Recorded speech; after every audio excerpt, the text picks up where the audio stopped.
Chapter 1. A Farewell to the Reader. We are now, reader, arrived at the last stage of our long journey.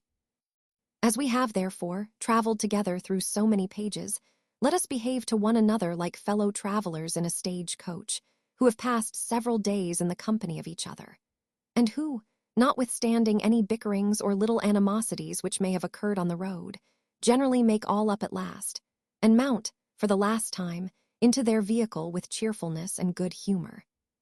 Since after this one stage, it may possibly happen to us, as it commonly happens to them, never to meet more. As I have here taken up this simile, give me leave to carry it a little farther. I intend, then, in this last book, to imitate the good company I have mentioned in their last journey. Now, it is well known that all jokes and raillery are at this time laid aside. Whatever characters any of the passengers have for the jest's sake personated on the road are now thrown off, and the conversation is usually plain and serious. In the same manner, if I have now and then, in the course of this work, indulged any pleasantry for thy entertainment, I shall here lay it down. The variety of matter, indeed, which I shall be obliged to cram into this book, will afford no room for any of those ludicrous observations which I have elsewhere made, and which may sometimes, perhaps, have prevented thee from taking a nap when it was beginning to steal upon thee. In this last book thou wilt find nothing, or at most very little, of that nature. All will be plain narrative only, and indeed, when thou hast perused the many great events which this book will produce, thou wilt think the number of pages contained in it scarce sufficient to tell the story. And now, my friend, I take this opportunity, as I shall have no other, of heartily wishing thee well. If I have been an entertaining companion to thee, I promise thee it is what I have desired. If in anything I have offended, it was really without any intention. Some things, perhaps, here said, may have hit thee or thy friends, but I do most solemnly declare they were not pointed at thee or them. I question not but thou hast been told, among other stories of me, that thou wast to travel with a very scurrilous fellow, but whoever told thee so did me an injury. No man detests and despises scurrility more than myself, nor hath any man more reason, for none hath ever been treated with more, and what is a very severe fate, I have had some of the abusive writings of those very men fathered upon me, who, in other of their works, have abused me themselves with the utmost virulence. All these works, however, I am well convinced, will be dead long before this page shall offer itself to thy perusal. For however short the period may be of my own performances, they will most probably outlive their own infirm author, and the weekly productions of his abusive contemporaries. Chapter 2. Containing a very tragical incident. While Jones was employed in those unpleasant meditations, with which we left him tormenting himself, Partridge came stumbling into the room with his face paler than ashes, his eyes fixed in his head, his hair standing in end, and every limb trembling. In short, he looked as he would have done had he seen a spectre, or had he, indeed, been a spectre himself.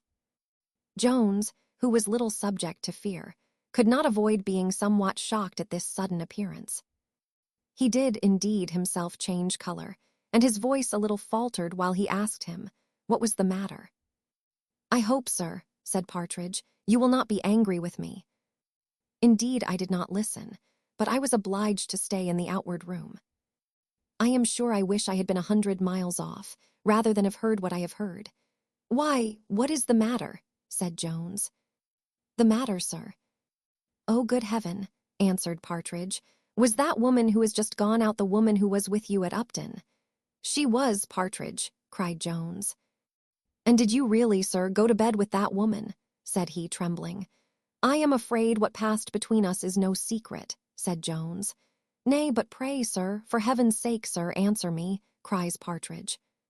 "You know I did," cries Jones. "Why then, the Lord have mercy upon your soul, and forgive you," cries Partridge. "But as sure as I stand here alive, you've been abed with your own mother." Upon these words Jones became in a moment a greater picture of horror than Partridge himself. He was, indeed, for some time struck dumb with amazement, and both stood staring wildly at each other. At last his words found way, and in an interrupted voice he said, "How? How? What's this you tell me?"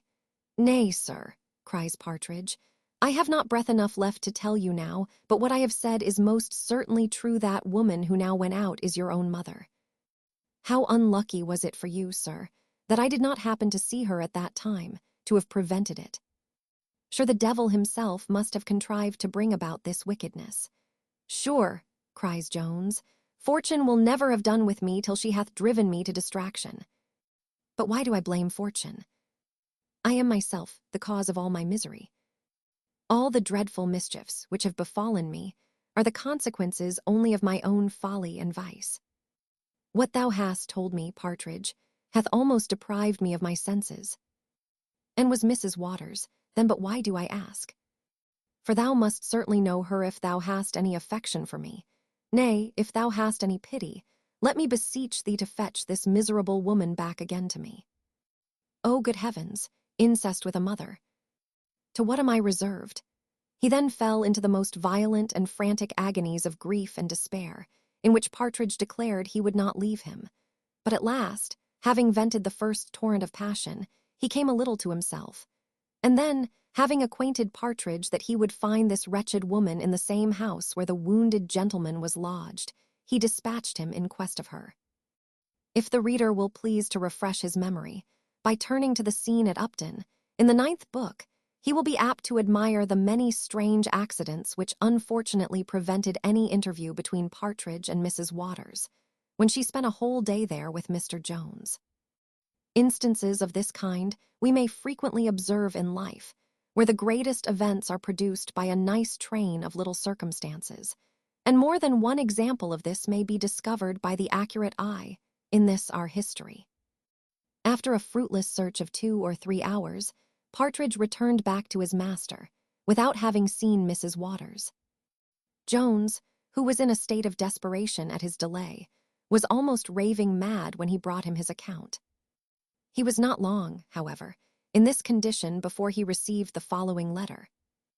"Sir, since I left you, I have seen a gentleman, from whom I have learned something concerning you which greatly surprises and affects me. But as I have not at present leisure to communicate a matter of such high importance, you must suspend your curiosity till our next meeting, which shall be the first moment I am able to see you. Oh, Mr. Jones, little did I think, when I passed that happy day at Upton, the reflection upon which is like to embitter all my future life, who it was to whom I owed such perfect happiness. Believe me to be ever sincerely your unfortunate J. Waters, P.S. I would have you comfort yourself as much as possible, for Mr. Fitzpatrick is in no manner of danger, so that whatever other grievous crimes you may have to repent of, the guilt of blood is not among the number." Jones, having read the letter, let it drop, for he was unable to hold it, and indeed had scarce the use of any one of his faculties. Partridge took it up, and having received consent by silence, read it likewise, nor had it upon him a less sensible effect. The pencil, and not the pen, should describe the horrors which appeared in both their countenances. While they both remained speechless, the turnkey entered the room, and without taking any notice of what sufficiently discovered itself in the faces of them both, acquainted Jones that a man without desired to speak with him. This person was presently introduced, and was no other than Black George. As sights of horror were not so usual to George as they were to the turnkey, he instantly saw the great disorder which appeared in the face of Jones. This he imputed to the accident that had happened, which was reported in the very worst light in Mr. Western's family. He concluded, therefore, that the gentleman was dead, and that Mr. Jones was in a fair way of coming to a shameful end.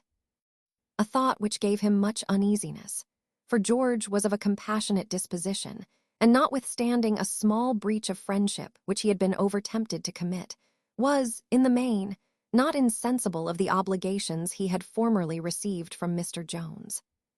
The poor fellow, therefore, scarce refrained from a tear at the present sight. He told Jones he was heartily sorry for his misfortunes, and begged him to consider if he could be of any manner of service. "Perhaps, sir," said he, "you may want a little matter of money upon this occasion. If you do, sir, what little I have is heartily at your service. Jones shook him very heartily by the hand and gave him many thanks for the kind offer he had made, but answered he had not the least one of that kind. Upon which George began to press his services more eagerly than before. Jones again thanked him, with assurances that he wanted nothing which was in the power of any man living to give. "Come, come, my good master," answered George, "do not take the matter so much to heart. Things may end better than you imagine. To be sure you an't the first gentleman who hath killed a man, and yet come off." "You are wide of the matter, George," said Partridge. "The gentleman is not dead, nor like to die. Don't disturb my master at present, for he is troubled about a matter in which it is not in your power to do him any good." "You don't know what I may be able to do, Mr. Partridge," answered George. "If his concern is about my young lady, I have some news to tell my master." "What do you say, Mr. George?" cried Jones. "Hath anything lately happened in which my Sophia is concerned?" "My Sophia? How dares such a wretch as I mention her so profanely?" "I hope she will be yours yet," answered George. "Why, yes, sir, I have something to tell you about her. Madam Western hath just brought Madam Sophia home, and there hath been a terrible to-do. I could not possibly learn the very right of it, but my master he hath been in a vast big passion, and so was Madam Western, and I heard her say, as she went out of doors into her chair, that she would never set her foot in master's house again. I don't know what's the matter, not I, but everything was very quiet when I came out. But Robin, who waited at supper, said he had never seen the squire for a long while in such good humor with young madam, that he kissed her several times and swore she should be her own mistress, and he never would think of confining her any more. I thought this news would please you, and so I slipped out, though it was so late, to inform you of it." Mr. Jones assured George that it did greatly please him, for though he should never more presume to lift his eyes toward that incomparable creature, nothing could so much relieve his misery as the satisfaction he should always have in hearing of her welfare. The rest of the conversation which passed at the visit is not important enough to be here related. The reader will, therefore, forgive us this abrupt breaking off, and be pleased to hear how this great goodwill of the squire towards his daughter was brought about. Mrs. Western, on her first arrival at her brother's lodging, began to set forth the great honors and advantages which would accrue to the family by the match with Lord Fellamar, which her niece had absolutely refused. In which refusal, when the squire took the part of his daughter, she fell immediately into the most violent passion, and so irritated and provoked the squire that neither his patience nor his prudence could bear it any longer.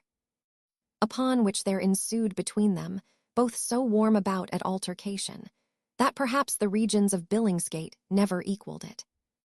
In the heat of this scolding, Mrs. Western departed, and had consequently no leisure to acquaint her brother with the letter which Sophia received, which might have possibly produced ill effects. But to say truth, I believe it never once occurred to her memory at this time. When Mrs. Western was gone, Sophia, who had been hitherto silent, as well indeed from necessity as inclination, began to return the compliment which her father had made her, in taking her part against her aunt, by taking his likewise against the lady. This was the first time of her so doing, and it was in the highest degree acceptable to the squire. Again, he remembered that Mr. Allworthy had insisted on an entire relinquishment of all violent means. And indeed, as he made no doubt but that Jones would be hanged, he did not in the least question succeeding with his daughter by fair means. He now, therefore, once more gave a loose to his natural fondness for her, which had such an effect on the dutiful, grateful, tender, and affectionate heart of Sophia, that had her honor given to Jones, and something else, perhaps, in which he was concerned, been removed, I much doubt whether she would not have sacrificed herself to a man she did not like, to have obliged her father. She promised him she would make it the whole business of her life to oblige him, and would never marry any man against his consent, which brought the old man so near to his highest happiness that he was resolved to take the other step, and went to bed completely drunk. Chapter 3. Allworthy visits old Nightingale, with a strange discovery that he made on that occasion. The morning after these things had happened, Mr. Allworthy went, according to his promise, to visit old Nightingale, with whom his authority was so great that, After having sat with him 3 hours, he at last prevailed with him to consent to see his son. Here an accident happened of a very extraordinary kind. One indeed of those strange chances whence very good and grave men have concluded that Providence often interposes in the discovery of the most secret villainy, in order to caution men from quitting the paths of honesty, however warily they tread in those of vice. Mr. Allworthy, at his entrance into Mr. Nightingale's, saw Black George. He took no notice of him, nor did Black George imagine he had perceived him. However, when their conversation on the principal point was over, Allworthy asked Nightingale whether he knew one George Seagrim, and upon what business he came to his house.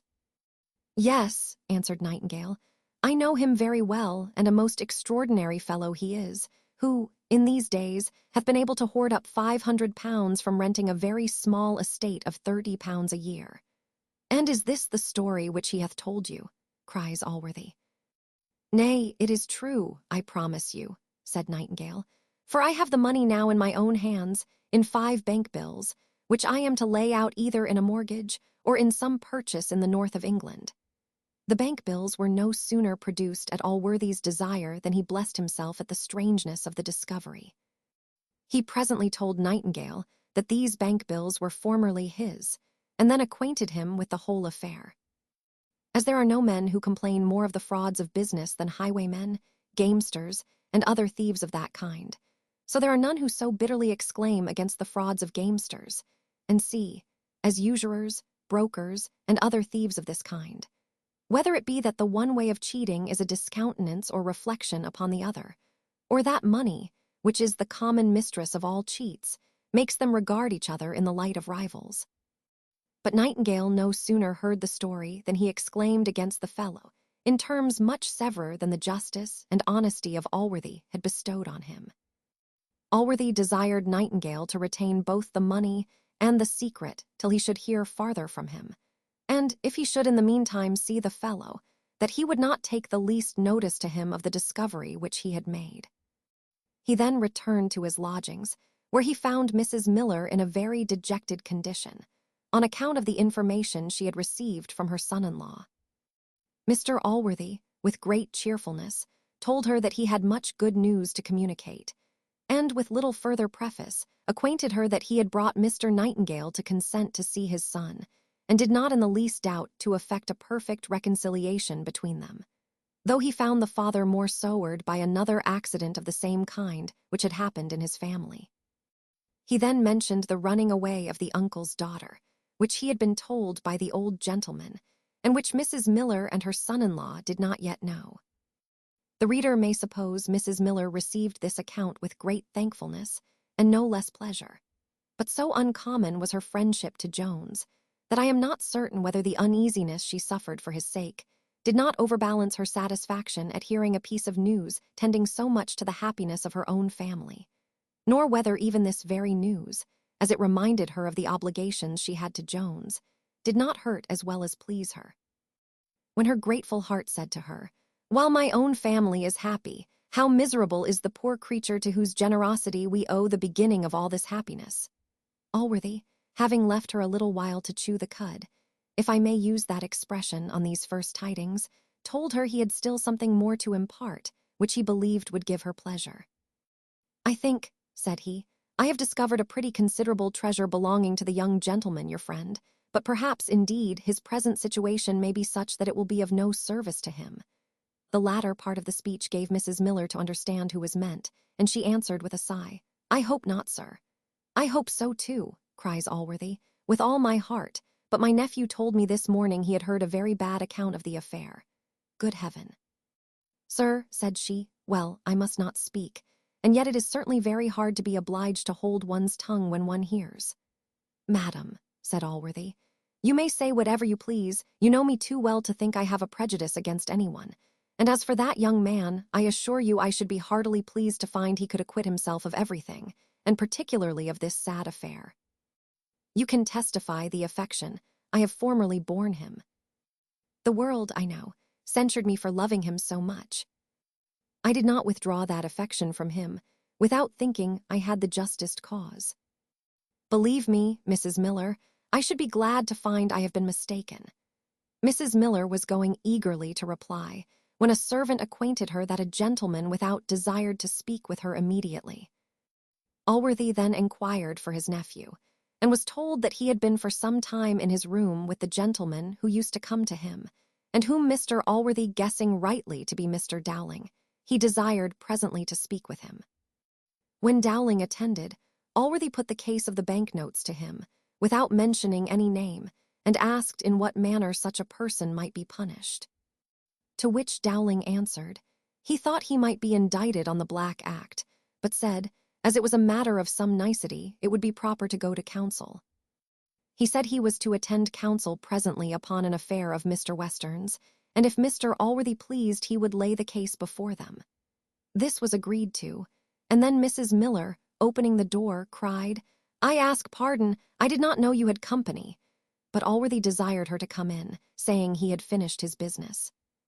Upon which Mr. Dowling withdrew, and Mrs. Miller introduced Mr. Nightingale the younger, to return thanks for the great kindness done him by Allworthy. But she had scarce patience to let the young gentleman finish his speech before she interrupted him, saying, "Oh, sir, Mr. Nightingale brings great news about poor Mr. Jones. He hath been to see the wounded gentleman, who is out of all danger of death, and, what is more, declares he fell upon poor Mr. Jones himself, and beat him. I am sure, sir, you would not have Mr. Jones be a coward. If I was a man myself, I am sure, if any man was to strike me, I should draw my sword. Do pray, my dear, tell Mr. Allworthy, tell him all yourself." Nightingale then confirmed what Mrs. Miller had said, and concluded with many handsome things of Jones, who was, he said, one of the best-natured fellows in the world, and not in the least inclined to be quarrelsome. Here Nightingale was going to cease, when Mrs. Miller again begged him to relate all the many dutiful expressions he had heard him make use of towards Mr. Allworthy. "To say the utmost good of Mr. Allworthy," cries Nightingale, "is doing no more than strict justice, and can have no merit in it. But indeed, I must say, no man can be more sensible of the obligations he hath to so good a man than is poor Jones. Indeed, sir, I am convinced the weight of your displeasure is the heaviest burthen he lies under. He hath often lamented it to me, and hath as often protested in the most solemn manner he hath never been intentionally guilty of any offence towards you. Nay, he hath sworn he would rather die 1,000 deaths than he would have his conscience upbraid him with one disrespectful, ungrateful, or undutiful thought towards you. But I ask pardon, sir, I am afraid I presume to intermeddle too far in so tender a point.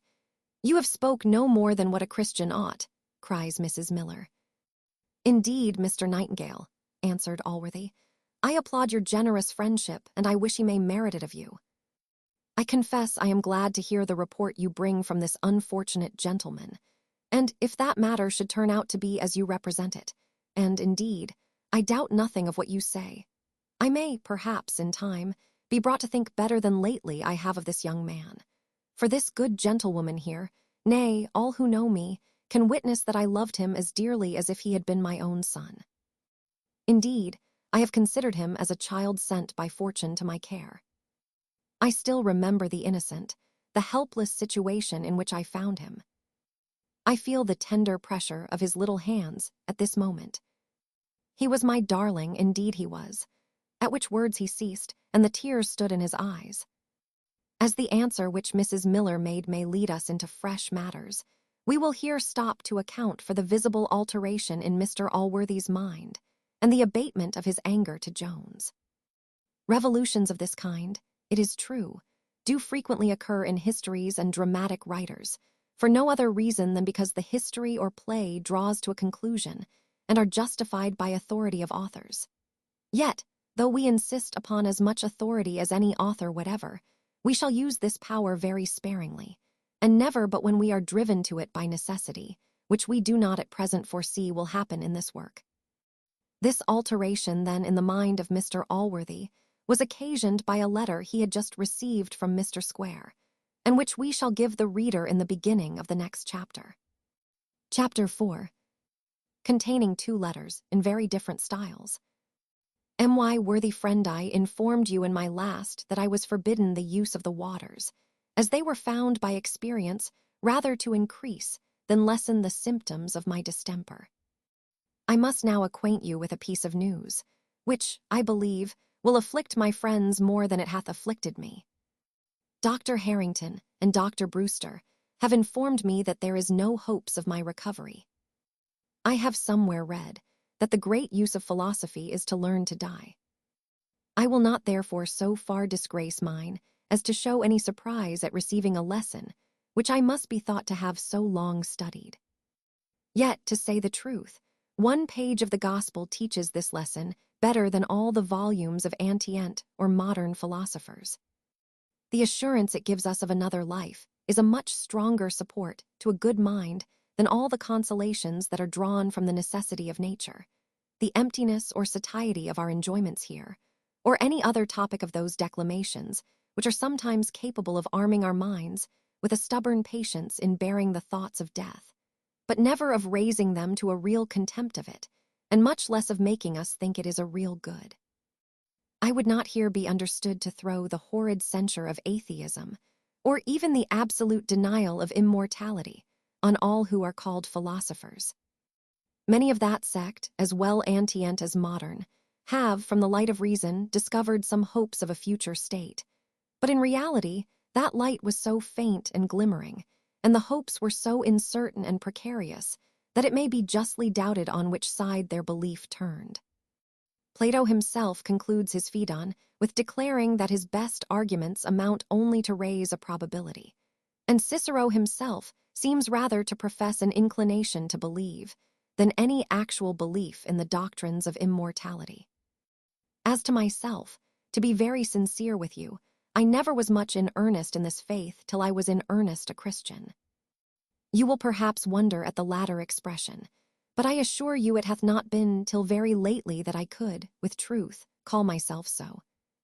The pride of philosophy had intoxicated my reason, and the sublimest of all wisdom appeared to me, as it did to the Greeks of old, to be foolishness. God hath, however, been so gracious to show me my error in time, and to bring me into the way of truth, before I sunk into utter darkness forever. I find myself beginning to grow weak. I shall therefore hasten to the main purpose of this letter.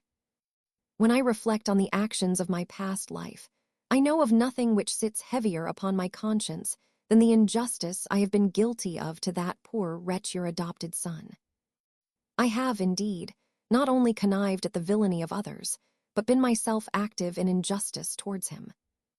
Believe me, my dear friend, when I tell you, on the word of a dying man, he hath been basely injured.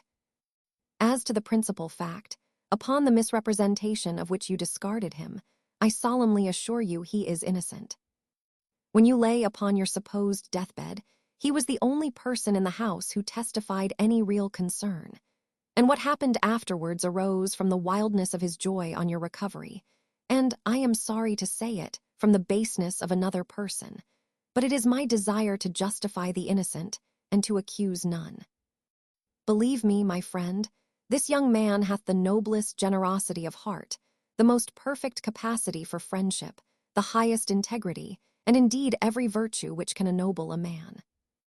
He hath some faults, but among them is not to be numbered the least want of duty or gratitude towards you. On the contrary, I am satisfied, when you dismissed him from your house, his heart bled for you more than for himself. Worldly motives were the wicked and base reasons of my concealing this from you so long. To reveal it now I can have no inducement but the desire of serving the cause of truth, of doing right to the innocent, and of making all the amends in my power for a past offense. I hope this declaration, therefore, will have the effect desired, and will restore this deserving young man to your favor, the hearing of which, while I am yet alive, will afford the utmost consolation to, sir, your most obliged, obedient, humble servant, Thomas Square. The reader will, after this, scarce wonder at the revolution so visibly appearing in Mr. Allworthy, notwithstanding he received from Thwackum, by the same post, another letter of a very different kind, which we shall here add, as it may possibly be the last time we shall have occasion to mention the name of that gentleman. Sir, I am not at all surprised at hearing from your worthy nephew a fresh instance of the villainy of Mr. Square, the atheist's young pupil. I shall not wonder at any murders he may commit, and I heartily pray that your own blood may not seal up his final commitment to the place of wailing and gnashing of teeth.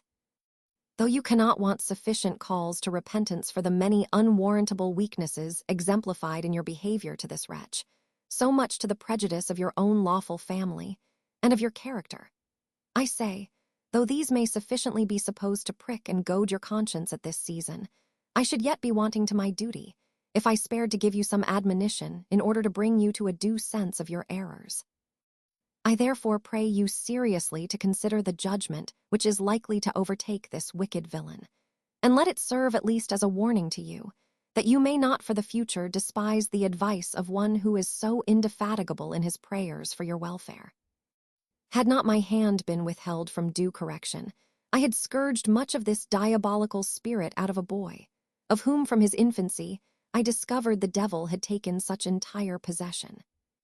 But reflections of this kind now come too late. I am sorry you have given away the living of Westerton so hastily. I should have applied on that occasion earlier, had I thought you would not have acquainted me previous to the disposition your objection to pluralities is being righteous overmuch. If there were any crime in the practice, so many godly men would not agree to it. If the vicar of Aldergrove should die, as we hear he is in a declining way, I hope you will think of me, since I am certain you must be convinced of my most sincere attachment to your highest welfare, a welfare to which all worldly considerations are as trifling as the small tithes mentioned in Scripture are, when compared to the weighty matters of the law. I am, sir, your faithful humble servant, Roger Thwackum. This was the first time Thwackum ever wrote in this authoritative style to Allworthy, and of this he had afterwards sufficient reason to repent, as in the case of those who mistake the highest degree of goodness for the lowest degree of weakness. Allworthy had indeed never liked this man. He knew him to be proud and ill-natured. He also knew that his divinity itself was tinctured with his temper, and such as in many respects he himself did by no means approve. But he was at the same time an excellent scholar, and most indefatigable in teaching the two lads. Add to this the strict severity of his life and manners, an unimpeached honesty, and a most devout attachment to religion. So that, upon the whole, though Allworthy did not esteem nor love the man, yet he could never bring himself to part with a tutor to the boys, who was, both by learning and industry, extremely well qualified for his office. And he hoped that as they were bred up in his own house, and under his own eye, he should be able to correct whatever was wrong in Thwackum's instructions. Chapter 5, in which the history is continued. Mr. Allworthy, in his last speech, had recollected some tender ideas concerning Jones, which had brought tears into the good man's eyes. This Mrs. Miller observing, said, Yes, sir, your goodness to this poor young man is known, notwithstanding all your care to conceal it, but there is not a single syllable of truth in what those villains said. Mr. Nightingale hath now discovered the whole matter. It seems these fellows were employed by a lord, who is a rival of poor Mr. Jones, to have pressed him on board a ship. I assure them, I don't know who they will press next. Mr. Nightingale here hath seen the officer himself, who is a very pretty gentleman, and hath told him all, and is very sorry for what he undertook, which he would never have done, had he known Mr. Jones to have been a gentleman, but he was told that he was a common strolling vagabond. Allworthy stared at all this, and declared he was a stranger to every word she said. Yes, sir, answered she, I believe you are dotted is a very different story, I believe, from what those fellows told this lawyer. What lawyer, madam? What is it you mean? Said Allworthy. Nay, said she, this is so like you to deny your own goodness, but Mr. Nightingale here saw him. Saw whom, madam? Answered he. Why, your lawyer, sir, said she, that you so kindly sent to inquire into the affair. I am still in the dark, upon my honour, said Allworthy. Why then do you tell him, my dear sir? Cries she. Indeed, sir, said Nightingale, I did see that very lawyer who went from you when I came into the room, at an alehouse in Aldersgate, in company with 2 of the fellows who were employed by Lord Fellamar to press Mr. Jones, and who were by that means present at the unhappy rencounter between him and Mr. Fitzpatrick. "I own, sir," said Mrs. Miller, "when I saw this gentleman come into the room to you, I told Mr. Nightingale that I apprehended you had sent him thither to inquire into the affair." Allworthy showed marks of astonishment in his countenance at this news, and was indeed for 2 or 3 minutes struck dumb by it. At last, addressing himself to Mr. Nightingale, he said, "I must confess myself, sir, more surprised at what you tell me than I have ever been before at anything in my whole life." "Are you certain this was the gentleman?" "I am most certain," answered Nightingale. "At Aldersgate," cries Allworthy. "And was you in company with this lawyer and the 2 fellows?" "I was, sir," said the other, "very near half an hour." "Well, sir," said Allworthy, "and in what manner did the lawyer behave? Did you hear all that passed between him and the fellows?" "No, sir," answered Nightingale. "They had been together before I came in my presence. The lawyer said little. But after I had several times examined the fellows, who persisted in a story directly contrary to what I had heard from Mr. Jones, and which I find by Mr. Fitzpatrick was a rank falsehood, the lawyer then desired the fellows to say nothing but what was the truth, and seemed to speak so much in favour of Mr. Jones, that, when I saw the same person with you, I concluded your goodness had prompted you to send him thither." "And did you not send him thither?" Says Mrs. Miller, "Indeed I did not," answered Allworthy, "nor did I know he had gone on such an errand till this moment." "I see it all," said Mrs. Miller. "Upon my soul, I see it all. No wonder they have been closeted so close lately. Son Nightingale, let me beg you run for these fellows, immediately find them out if they are above ground." "I will go myself, dear madam," said Allworthy. "Be patient, and do me the favour to send a servant upstairs to call Mr. Dowling hither, if he be in the house, or if not, Mr. Blifil." Mrs. Miller went out muttering something to herself, and presently returned with an answer, that Mr. Dowling was gone, but that the t'other, as she called him, was coming. Allworthy was of a cooler disposition than the good woman, whose spirits were all up in arms in the cause of her friend. He was not, however, without some suspicions, which were near akin to hers. When Blifil came into the room, he asked him with a very serious countenance, and with a less friendly look than he had ever before given him, whether he knew anything of Mr. Dowling's having seen any of the persons who were present at the duel between Jones and another gentleman. There is nothing so dangerous as a question which comes by surprise on a man whose business it is to conceal truth or to defend falsehood.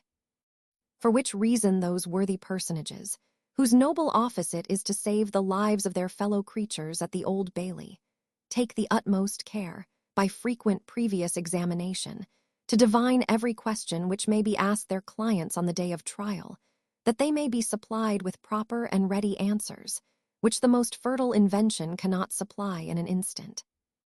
Besides, the sudden and violent impulse on the blood, occasioned by these surprises, causes frequently such an alteration in the countenance, that the man is obliged to give evidence against himself. And such indeed were the alterations which the countenance of Blifil underwent from this sudden question, that we can scarce blame the eagerness of Mrs. Miller, who immediately cried out, "Guilty, upon my honour." "Guilty, upon my soul." Mr. Allworthy sharply rebuked her for this impetuosity, and then turning to Blifil, who seemed sinking into the earth, he said, "Why do you hesitate, sir, at giving me an answer?" "You certainly must have employed him, for he would not, of his own accord, I believe, have undertaken such an errand, and especially without acquainting me." Blifil then answered, "I own, sir, I have been guilty of an offence, yet may I hope your pardon." "My pardon," said Allworthy, very angrily. "Nay, sir," answered Blifil, "I knew you would be offended, yet surely my dear uncle will forgive the effects of the most amiable of human weaknesses. Compassion for those who do not deserve it, I own, is a crime, and yet it is a crime from which you yourself are not entirely free. I know I have been guilty of it in more than one instance to this very person, and I will own I did send Mr. Dowling, not on a vain and fruitless enquiry, but to discover the witnesses, and to endeavour to soften their evidence. This, sir, is the truth, which, though I intended to conceal from you, I will not deny." "I confess," said Nightingale, This is the light in which it appeared to me from the gentleman's behavior. Now, madam, said Allworthy, I believe you will once in your life own you have entertained a wrong suspicion, and are not so angry with my nephew as you was. Mrs. Miller was silent, for though she could not so hastily be pleased with Blifil, whom she looked upon to have been the ruin of Jones, yet in this particular instance he had imposed upon her as well as upon the rest. So entirely had the devil stood his friend. And indeed, I look upon the vulgar observation, that the devil often deserts his friends and leaves them in the lurch, to be a great abuse on that gentleman's character. Perhaps he may sometimes desert those who are only his cup acquaintance, or who, at most, are but half his, but he generally stands by those who are thoroughly his servants and helps them off in all extremities till their bargain expires. As a conquered rebellion strengthens a government, or as health is more perfectly established by recovery from some diseases, so anger, when removed, often gives new life to affection. This was the case of Mr. Allworthy, for Blifil having wiped off the greater suspicion, the lesser, which had been raised by Square's letter, sunk of course and was forgotten, and Thwackum, with whom he was greatly offended, bore alone all the reflections which Square had cast on the enemies of Jones. As for that young man, the resentment of Mr. Allworthy began more and more to abate towards him. He told Blifil he did not only forgive the extraordinary efforts of his good nature, but would give him the pleasure of following his example. Then, turning to Mrs. Miller with a smile which would have become an angel, he cried, "What say you, madam? Shall we take a hackney coach, and all of us together pay a visit to your friend? I promise you it is not the first visit I have made in a prison. Every reader, I believe, will be able to answer for the worthy woman, but they must have a great deal of good nature and be well acquainted with friendship, who can feel what she felt on this occasion. Few, I hope, are capable of feeling what now passed in the mind of Blifil, but those who are will acknowledge that it was impossible for him to raise any objection to this visit. Fortune, however, or the gentleman lately mentioned above, stood his friend, and prevented his undergoing so great a shock, for at the very instant when the coach was sent for, Partridge arrived, and having called Mrs. Miller from the company, acquainted her with the dreadful accident lately come to light, and hearing Mr. Allworthy's intention, begged her to find some means of stopping him. "For," says he, "the matter must at all hazards be kept a secret from him. And if he should now go, he will find Mr. Jones and his mother, who arrived just as I left him, lamenting over one another the horrid crime they have ignorantly committed." The poor woman, who was almost deprived of her senses at his dreadful news, was never less capable of invention than at present.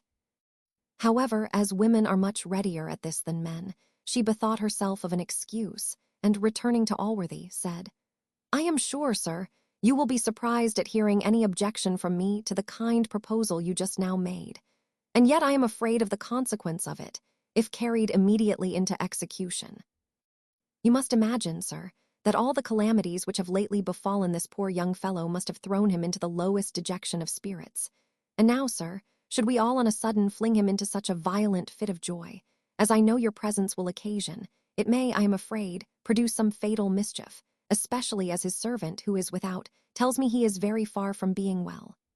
"Is his servant without?" cries Allworthy. "Pray call him hither. I will ask him some questions concerning his master." Partridge was at first afraid to appear before Mr. Allworthy, but was at length persuaded, after Mrs. Miller, who had often heard his whole story from his own mouth, had promised to introduce him. Allworthy recollected Partridge the moment he came into the room, though many years had passed since he had seen him. Mrs. Miller, therefore, might have spared here a formal oration, in which, indeed, she was something prolix, for the reader, I believe, may have observed already that the good woman, among other things, had a tongue always ready for the service of her friends. "And are you," said Allworthy to Partridge, "the servant of Mr. Jones?" "I can't say, sir," answered he, "that I am regularly a servant, but I live with him, an't please your honour, at present. Non sum qualis eram, as your honour very well knows." Mr. Allworthy then asked him many questions concerning Jones, as to his health, and other matters, to all which Partridge answered, without having the least regard to what was, but considered only what he would have things appear. For a strict adherence to truth was not among the articles of this honest fellow's morality or his religion. During this dialogue Mr. Nightingale took his leave, and presently after Mrs. Miller left the room, when Allworthy likewise dispatched Blifil, for he imagined that Partridge, when alone with him, would be more explicit than before company. They were no sooner left in private together than Allworthy began, as in the following chapter. Chapter 6, in which the history is farther continued. "Sure, friend," said the good man, "you are the strangest of all human beings. Not only to have suffered, as you have formerly, for obstinately persisting in a falsehood, but to persist in it thus to the last, and to pass thus upon the world for a servant of your own son. What interest can you have in all this? What can be your motive?" "I see, sir," said Partridge, falling down upon his knees, "that your honor is prepossessed against me, and resolved not to believe anything I say, and therefore what signifies my protestations? But yet there is one above who knows that I am not the father of this young man." "How," said Allworthy, "will you yet deny what you was formerly convicted of upon such unanswerable, such manifest evidence? Nay, what a confirmation is your being now found with this very man, of all which 20 years ago appeared against you. I thought you had left the country. Nay, I thought you had been long since dead. In what manner did you know anything of this young man? Where did you meet with him, unless you had kept some correspondence together? Do not deny this, for I promise you it will greatly raise your son in my opinion, to find that he hath such a sense of filial duty as privately to support his father for so many years." "If your honor will have patience to hear me," said Partridge, "I will tell you all." Being bid go on, he proceeded thus. "When your honor conceived that displeasure against me, it ended in my ruin soon after, for I lost my little school, and the minister, thinking I suppose it would be agreeable to your honor, turned me out from the office of clerk, so that I had nothing to trust to but the barber's shop, which, in a country place like that, is a poor livelihood. And when my wife died, for till that time I received a pension of £12 a year from an unknown hand, which indeed I believe was your honor's own, for nobody that ever I heard of doth these things besides. But, as I was saying, when she died, this pension forsook me, so that now, as I owed 2 or 3 small debts, which began to be troublesome to me, particularly one asterisk which an attorney brought up by law charges from 15s to near £30, and as I found all my usual means of living had forsook me, I packed up my little all as well as I could, and went off. Asterisk, this is a fact which I knew happened to a poor clergyman in Dorsetshire, by the villainy of an attorney who, not contented with the exorbitant costs to which the poor man was put by a single action, brought afterwards another action on the judgment, as it was called. A method frequently used to oppress the poor, and bring money into the pockets of attorneys, to the great scandal of the law, of the nation, of Christianity, and even of human nature itself. The first place I came to was Salisbury, where I got into the service of a gentleman belonging to the law, and one of the best gentlemen that ever I knew, for he was not only good to me, but I know 1,000 good and charitable acts which he did while I stayed with him, and I have known him often refuse business because it was paltry and oppressive. "You need not be so particular," said Allworthy. "I know this gentleman, and a very worthy man he is, and an honor to his profession." "Well, sir," continued Partridge, "from hence I removed to Lymington, where I was above 3 years in the service of another lawyer, who was likewise a very good sort of a man, and to be sure one of the merriest gentlemen in England.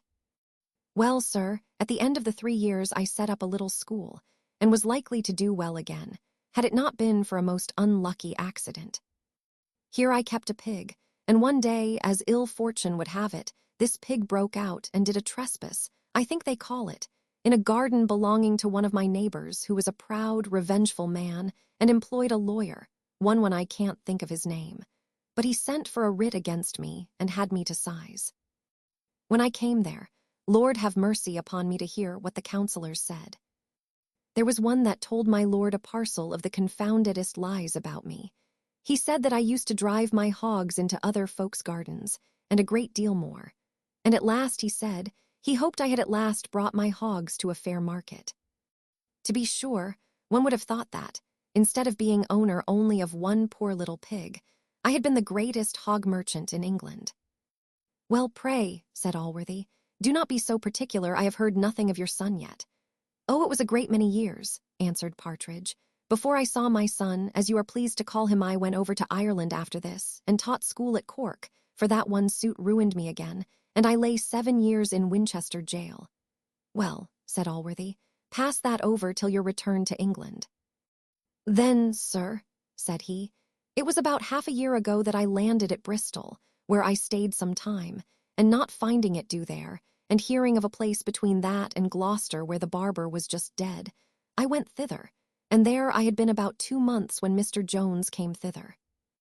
He then gave Allworthy a very particular account of their first meeting, and of everything, as well as he could remember, which had happened from that day to this, frequently interlarding his story with panegyrics on Jones, and not forgetting to insinuate the great love and respect which he had for Allworthy. He concluded with saying, Now, sir, I have told your honour the whole truth, and then repeated a most solemn protestation, that he was no more the father of Jones than of the Pope of Rome, and imprecated the most bitter curses on his head, if he did not speak truth. What am I to think of this matter? Cries Allworthy. For what purpose should you so strongly deny a fact which I think it would be rather your interest to own? Nay, sir, answered Partridge, for he could hold no longer. If your honour will not believe me, you are like soon to have satisfaction enough. I wish you had mistaken the mother of this young man, as well as you have his father. And now being asked what he meant, with all the symptoms of horror, both in his voice and countenance, he told Allworthy the whole story, which he had a little before expressed such desire to Mrs. Miller to conceal from him. Allworthy was almost as much shocked at this discovery as Partridge himself had been while he related it. Good heavens, says he, in what miserable distresses do vice and imprudence involve men? How much beyond our designs are the effects of wickedness sometimes carried? He had scarce uttered these words when Mrs. Waters came hastily and abruptly into the room. Partridge no sooner saw her than he cried, Here, sir, here is the very woman herself. This is the unfortunate mother of Mr. Jones. I am sure she will acquit me before your honour. Pray, madam, Mrs. Waters, without paying any regard to what Partridge said, and almost without taking any notice of him, advanced to Mr. Allworthy. I believe, sir, it is so long since I had the honour of seeing you, that you do not recollect me. Indeed, answered Allworthy, you are so very much altered on many accounts, that had not this man already acquainted me who you are, I should not have immediately called you to my remembrance. Have you, madam, any particular business which brings you to me? Allworthy spoke this with great reserve, for the reader may easily believe he was not well pleased with the conduct of this lady, neither with what he had formerly heard, nor with what Partridge had now delivered. Mrs. Waters answered, Indeed, sir, I have very particular business with you, and it is such as I can impart only to yourself. I must desire, therefore, the favour of a word with you alone, for I assure you what I have to tell you is of the utmost importance. Partridge was then ordered to withdraw, but before he went, he begged the lady to satisfy Mr. Allworthy that he was perfectly innocent. To which she answered, You need be under no apprehension, sir. I shall satisfy Mr. Allworthy very perfectly of that matter. Then Partridge withdrew, and that passed between Mr. Allworthy and Mrs. Waters, which is written in the next chapter. Chapter 7. Continuation of the history. Mrs. Waters remaining a few moments silent, Mr. Allworthy could not refrain from saying, I am sorry, madam, to perceive, by what I have since heard, that you have made so very ill a use. Mr. Allworthy, says she, interrupting him, I know I have faults, but ingratitude to you is not one of them. I never can nor shall forget your goodness, which I own I have very little deserved, but be pleased to waive all upbraiding me at present, as I have so important an affair to communicate to you concerning this young man, to whom you have given my maiden name of Jones. Have I then, said Allworthy, ignorantly punished an innocent man in the person of him who hath just left us? Was he not the father of the child? Indeed he was not, said Mrs. Waters. You may be pleased to remember, sir, I formerly told you, You should one day know. And I acknowledge myself to have been guilty of a cruel neglect in not having discovered it to you before. Indeed, I little knew how necessary it was. Well, madam, said Allworthy, be pleased to proceed. You must remember, sir, said she, a young fellow whose name was Summer. Very well, cries Allworthy. He was the son of a clergyman of great learning and virtue, for whom I had the highest friendship. So it appeared, sir, answered she, for I believe you bred the young man up and maintained him at the university, where I think he had finished his studies when he came to reside at your house. A finer man, I must say, the sun never shone upon, for besides the handsomest person I ever saw, he was so genteel and had so much wit and good breeding. Poor gentleman, said Allworthy, he was indeed untimely snatched away, and little did I think he had any sins of this kind to answer for I plainly perceive you are going to tell me he was the father of your child. Indeed, sir, answered she, he was not. How? Said Allworthy. To what then tends all this preface? To a story, said she, which I am concerned falls to my lot to unfold to you. Oh, sir, prepare to hear something which will surprise you, will grieve you. Speak, said Allworthy. I am conscious of no crime and cannot be afraid to hear. Sir, said she, that Mr. Summer, the son of your friend, educated at your expense, who, after living a year in the house as if he had been your own son, died there of the smallpox, was tenderly lamented by you, and buried as if he had been your own. That Summer, sir, was the father of this child. How? Said Allworthy. You contradict yourself. That I do not, answered she. He was indeed the father of this child, but not by me. Take care, madam, said Allworthy.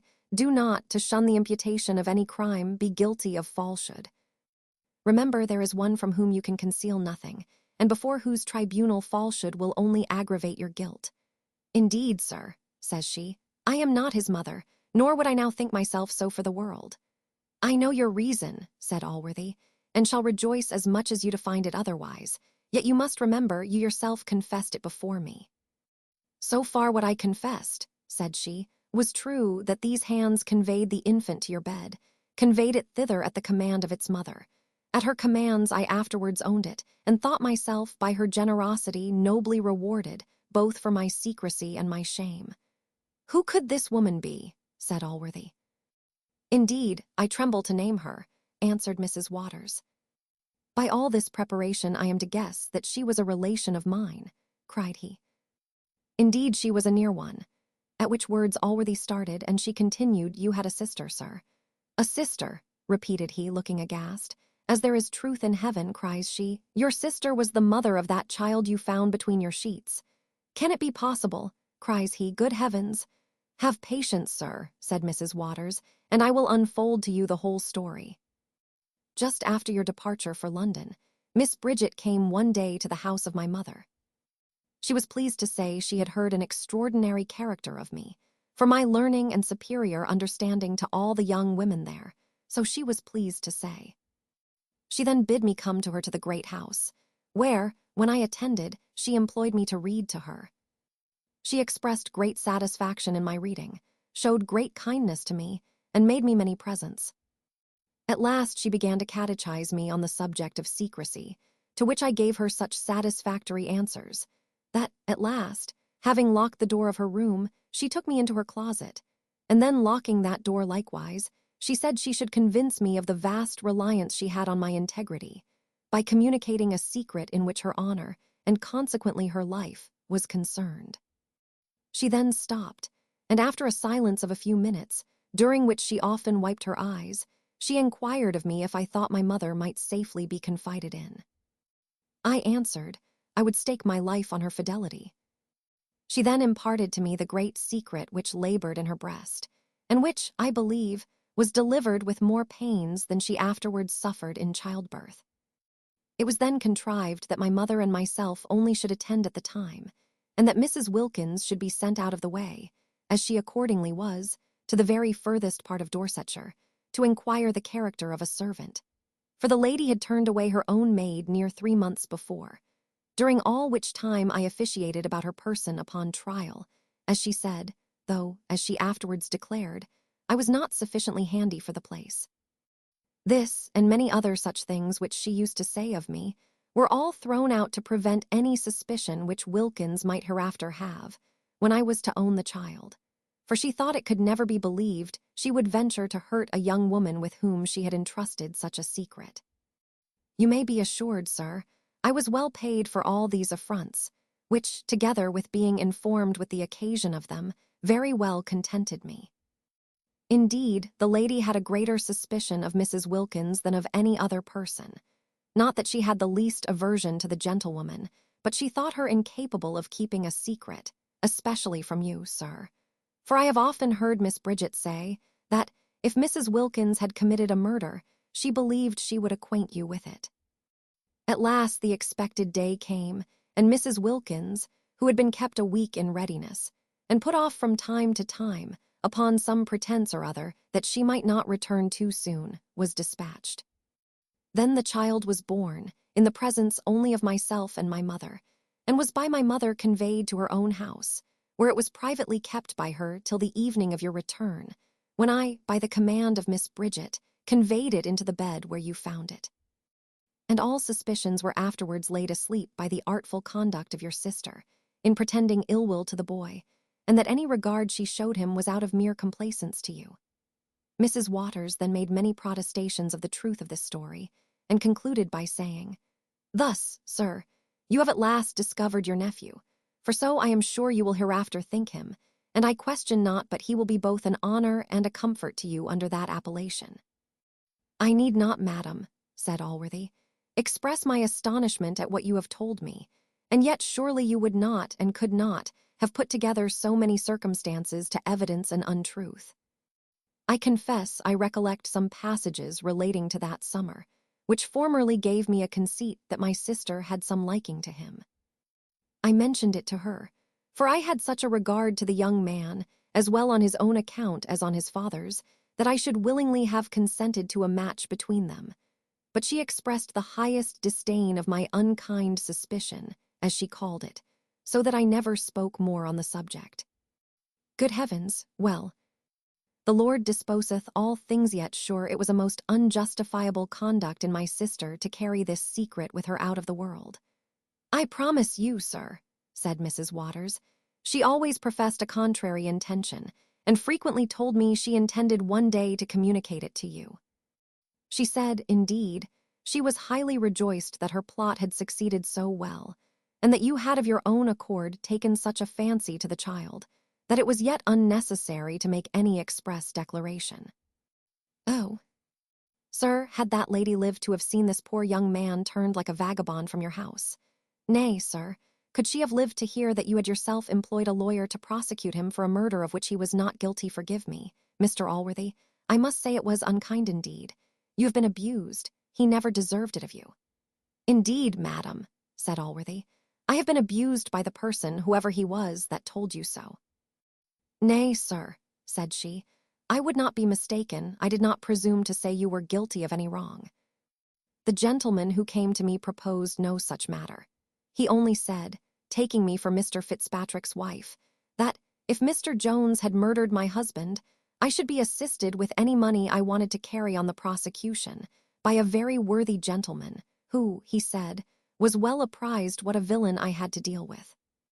It was by this man I found out who Mr. Jones was, and this man, whose name is Dowling, Mr. Jones tells me is your steward. I discovered his name by a very odd accident, for he himself refused to tell it me, but Partridge, who met him at my lodgings the second time he came, knew him formerly at Salisbury. And did this Mr. Dowling, says Allworthy, with great astonishment in his countenance, tell you that I would assist in the prosecution? No, sir, answered she, I will not charge him wrongfully. He said I should be assisted, but he mentioned no name. Yet you must pardon me, sir, if from circumstances I thought it could be no other. Indeed, madam, says Allworthy, from circumstances I am too well convinced it was another. Good heaven! By what wonderful means is the blackest and deepest villainy sometimes discovered? Shall I beg you, madam, to stay till the person you have mentioned comes, for I expect him every minute. Nay, he may be, perhaps, already in the house. Allworthy then stepped to the door, in order to call a servant, when in came, not Mr. Dowling, but the gentleman who will be seen in the next chapter.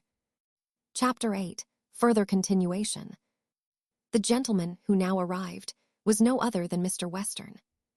He no sooner saw Allworthy than, without considering in the least the presence of Mrs. Waters, he began to vociferate in the following manner. "Fine doings at my house. A rare kettle of fish I have discovered at last. Who the devil would be plagued with a daughter? What's the matter, neighbour?" said Allworthy. "Matter enough," answered Western. "When I thought she was just a coming to, nay, when she had in a manner promised me to do as I would ha her, and when I was a hope to have had nothing more to do than to have sent for the lawyer and finished all, what do you think I have found out? That the little bee hath been playing tricks with me all the while, and carrying on a correspondence with that bastard of yours. Sister Western, whom I have quarrelled with upon her account, sent me word O.T., and I ordered her pockets to be searched when she was asleep, and here I have got unsigned with the son of a whore's own name. I have not had patience to read half O.T., for T's longer than one of Parson Supple's sermons, but I find plainly it is all about love, and indeed what should it be else? I have packed her up in chamber again, and tomorrow morning down she goes into the country, unless she consents to be married directly, and there she shall live in a garret upon bread and water all her days. And the sooner such a bee breaks her heart the better, though, D.N. her, that I believe is too tough. She will live long enough to plague me. Mr. Western, answered Allworthy, you know I have always protested against force, and you yourself consented that none should be used. Aye, cries he, that was only upon condition that she would consent without. What the devil in Dr. Faustus? Shall I do what I will with my own daughter, especially when I desire nothing but her own good? Well, neighbour, answered Allworthy, if you will give me leave, I will undertake once to argue with the young lady. Will you? Said Western. Why, that is kind now, and neighbourly, and mayhap you will do more than I have been able to do with her, for I promise you she hath a very good opinion of you. Well, sir, said Allworthy, if you will go home and release the young lady from her captivity, I will wait upon her within this half hour. But suppose, said Western, she should run away with in the meantime. For Lawyer Dowling tells me there is no hopes of hanging the fellow at last, for that the man is alive and like to do well, and that he thinks Jones will be out of prison again presently. How? Said Allworthy. What did you employ him then to inquire or to do anything in that matter? Not I, answered Western. He mentioned it to me just now of his own accord. Just now, cries Allworthy. Why, where did you see him then? I want much to see Mr. Dowling. Why, you may see and you will presently at my lodgings, for there is to be a meeting of lawyers there this morning about a mortgage. Icod. I shall lose 2 or 3,000 pounds, I believe, by that honest gentleman, Mr. Nightingale. Well, sir, said Allworthy, I will be with you within the half hour. And do for once, cries the squire, take a fool's advice, never think of dealing with her by gentle methods, take my word for it those will never do. I have tried long enough. She must be frightened into it, there is no other way. Tell her I'm her father, and of the horrid sin of disobedience, and of the dreadful punishment of it in t'other world, and then tell her about being locked up all her life in a garret in this, and being kept only on bread and water.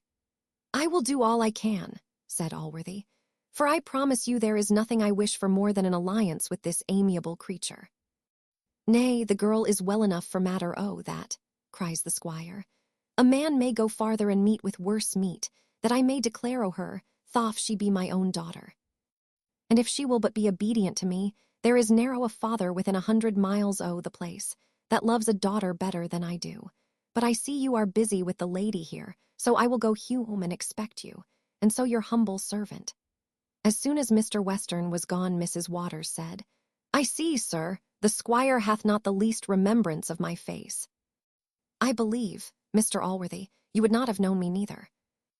I am very considerably altered since that day when you so kindly gave me that advice, which I had been happy had I followed. Indeed, madam, cries Allworthy, it gave me great concern when I first heard the contrary. Indeed, sir, says she, I was ruined by a very deep scheme of villainy, which if you knew, though I pretend not to think it would justify me in your opinion, it would at least mitigate my offense, and induce you to pity me. You are not now at leisure to hear my whole story.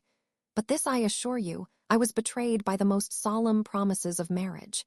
Nay, in the eye of heaven I was married to him.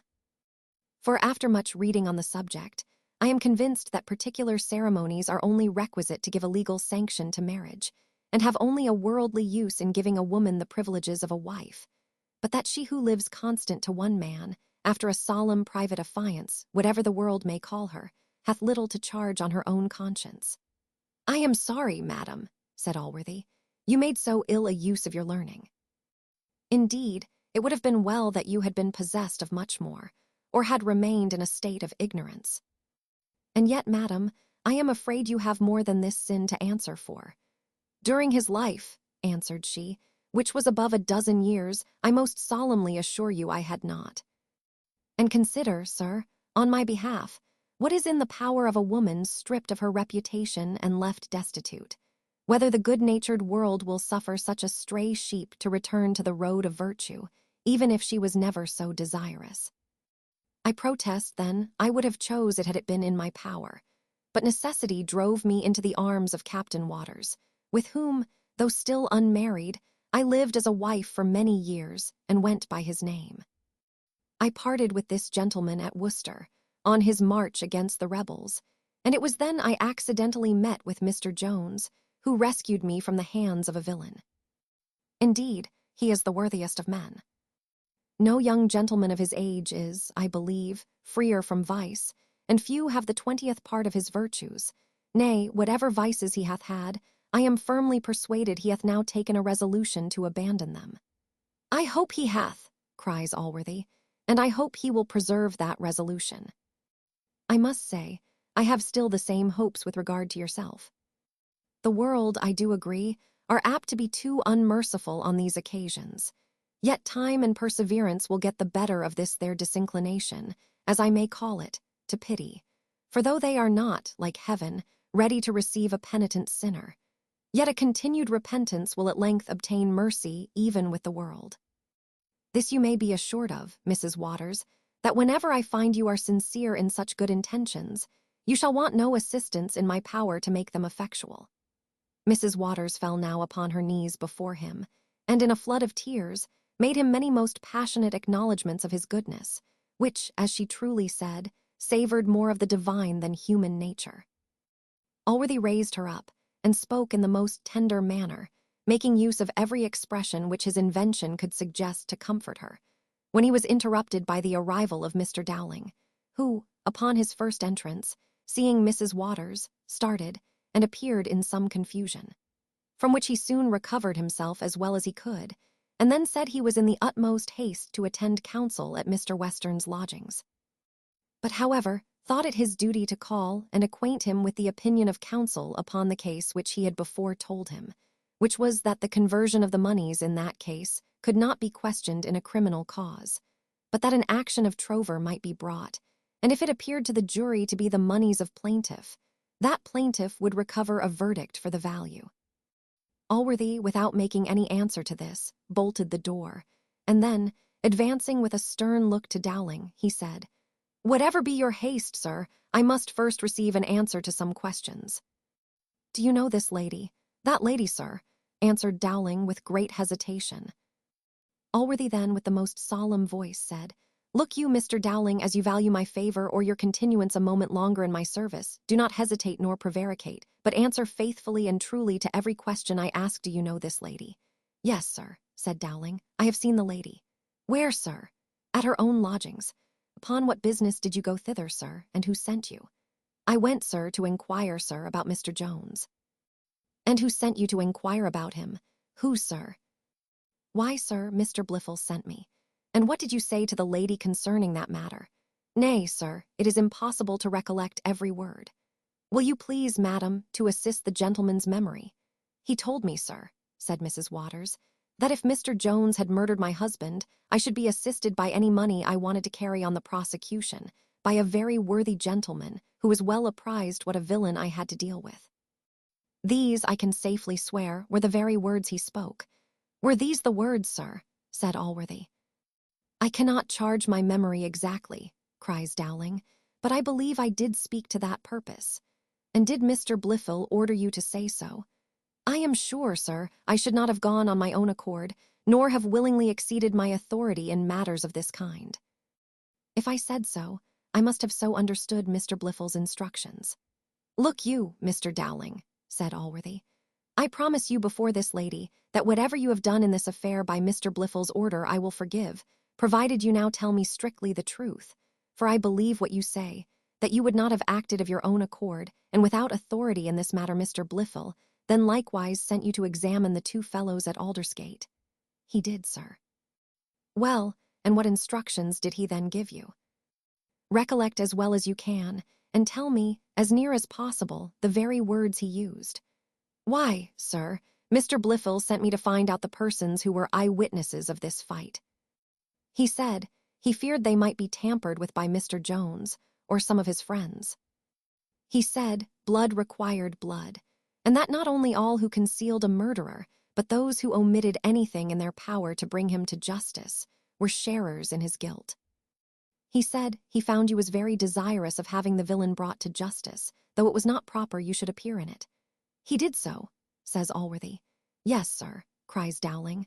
I should not, I am sure, have proceeded such lengths for the sake of any other person living but your worship. What lengths, sir? Said Allworthy. Nay, sir, cries Dowling, I would not have your worship think I would on any account be guilty of subornation of perjury, but there are two ways of delivering evidence. I told them, therefore, that if any offers should be made them on the other side, they should refuse them, and that they might be assured they should lose nothing by being honest men and telling the truth. I said we were told that Mr. Jones had assaulted the gentleman first, and that, if that was the truth, they should declare it, and I did give them some hints that they should be no losers. I think you went lengths indeed, cries Allworthy. Nay, sir, answered Dowling, I am sure I did not desire them to tell an untruth, nor should I have said what I did, unless it had been to oblige you. You would not have thought, I believe, says Allworthy, to have obliged me, had you known that this Mr. Jones was my own nephew. I am sure, sir, answered he, it did not become me to take any notice of what I thought you desired to conceal. How? Cries Allworthy, and did you know it then? Nay, sir, answered Dowling, if your worship bids me speak the truth, I am sure I shall do it indeed, sir, I did know it. For they were almost the last words which Madame Blifil ever spoke, which she mentioned to me as I stood alone by her bedside, when she delivered me the letter I brought your worship from her. What letter? Cries Allworthy. The letter, sir, answered Dowling, which I brought from Salisbury and which I delivered into the hands of Mr. Blifil. Oh, heavens, cries Allworthy. Well, and what were the words? What did my sister say to you? She took me by the hand, answered he, and, as she delivered me the letter, said, I scarce know what I have written. Tell my brother, Mr. Jones is his nephew, he is my son, bless him, says she, and then fell backward as if dying away. I presently called in the people, and she never spoke more to me, and died within a few minutes afterwards. Allworthy stood a minute silent, lifting up his eyes, and then, turning to Dowling, said, How came you, sir, not to deliver me this message? Your worship, answered he, must remember that you was at that time ill in bed, and being in a violent hurry, as indeed I always am, I delivered the letter and message to Mr. Blifil, who told me he would carry them both to you, which he hath since told me he did, and that your worship, partly out of friendship to Mr. Jones, and partly out of regard to your sister, would never have it mentioned, and did intend to conceal it from the world. And therefore, sir, if you had not mentioned it to me first, I am certain I should never have thought it belonged to me to say anything of the matter, either to your worship or any other person. We have remarked somewhere already that it is possible for a man to convey a lie in the words of truth. This was the case at present, for Blifil had, in fact, told Dowling what he now related, but had not imposed upon him, nor indeed had imagined he was able so to do. In reality, the promises which Blifil had made to Dowling were the motives which had induced him to secrecy. And as he now very plainly saw Blifil would not be able to keep them, he thought proper now to make this confession, which the promises of forgiveness, joined to the threats, the voice, the looks of Allworthy, and the discoveries he had made before, extorted from him, who was besides taken unawares, and had no time to consider of evasions. Allworthy appeared well satisfied with this relation, and having enjoined on Dowling's strict silence as to what had passed, conducted that gentleman himself to the door, lest he should see Blifil, who was returned to his chamber, where he exulted in the thoughts of his last deceit on his uncle, and little suspected what had since passed below stairs. As Allworthy was returning to his room, he met Mrs. Miller in the entry, who, with a face all pale and full of terror, said to him, "Oh, sir, I find this wicked woman hath been with you, and you know all. Yet do not on this account abandon the poor young man. Consider, sir, he was ignorant it was his own mother, and the discovery itself will most probably break his heart without your unkindness." "Madam," says Allworthy, "I am under such an astonishment at what I have heard that I am really unable to satisfy you, but come with me into my room." "Indeed, Mrs. Miller, I have made surprising discoveries, and you shall soon know them." The poor woman followed him trembling, and now Allworthy, going up to Mrs. Waters, took her by the hand, and then, turning to Mrs. Miller, said, "What reward shall I bestow upon this gentlewoman for the services she hath done me? Oh, Mrs. Miller, you have 1,000 times heard me call the young man to whom you are so faithful a friend, my son.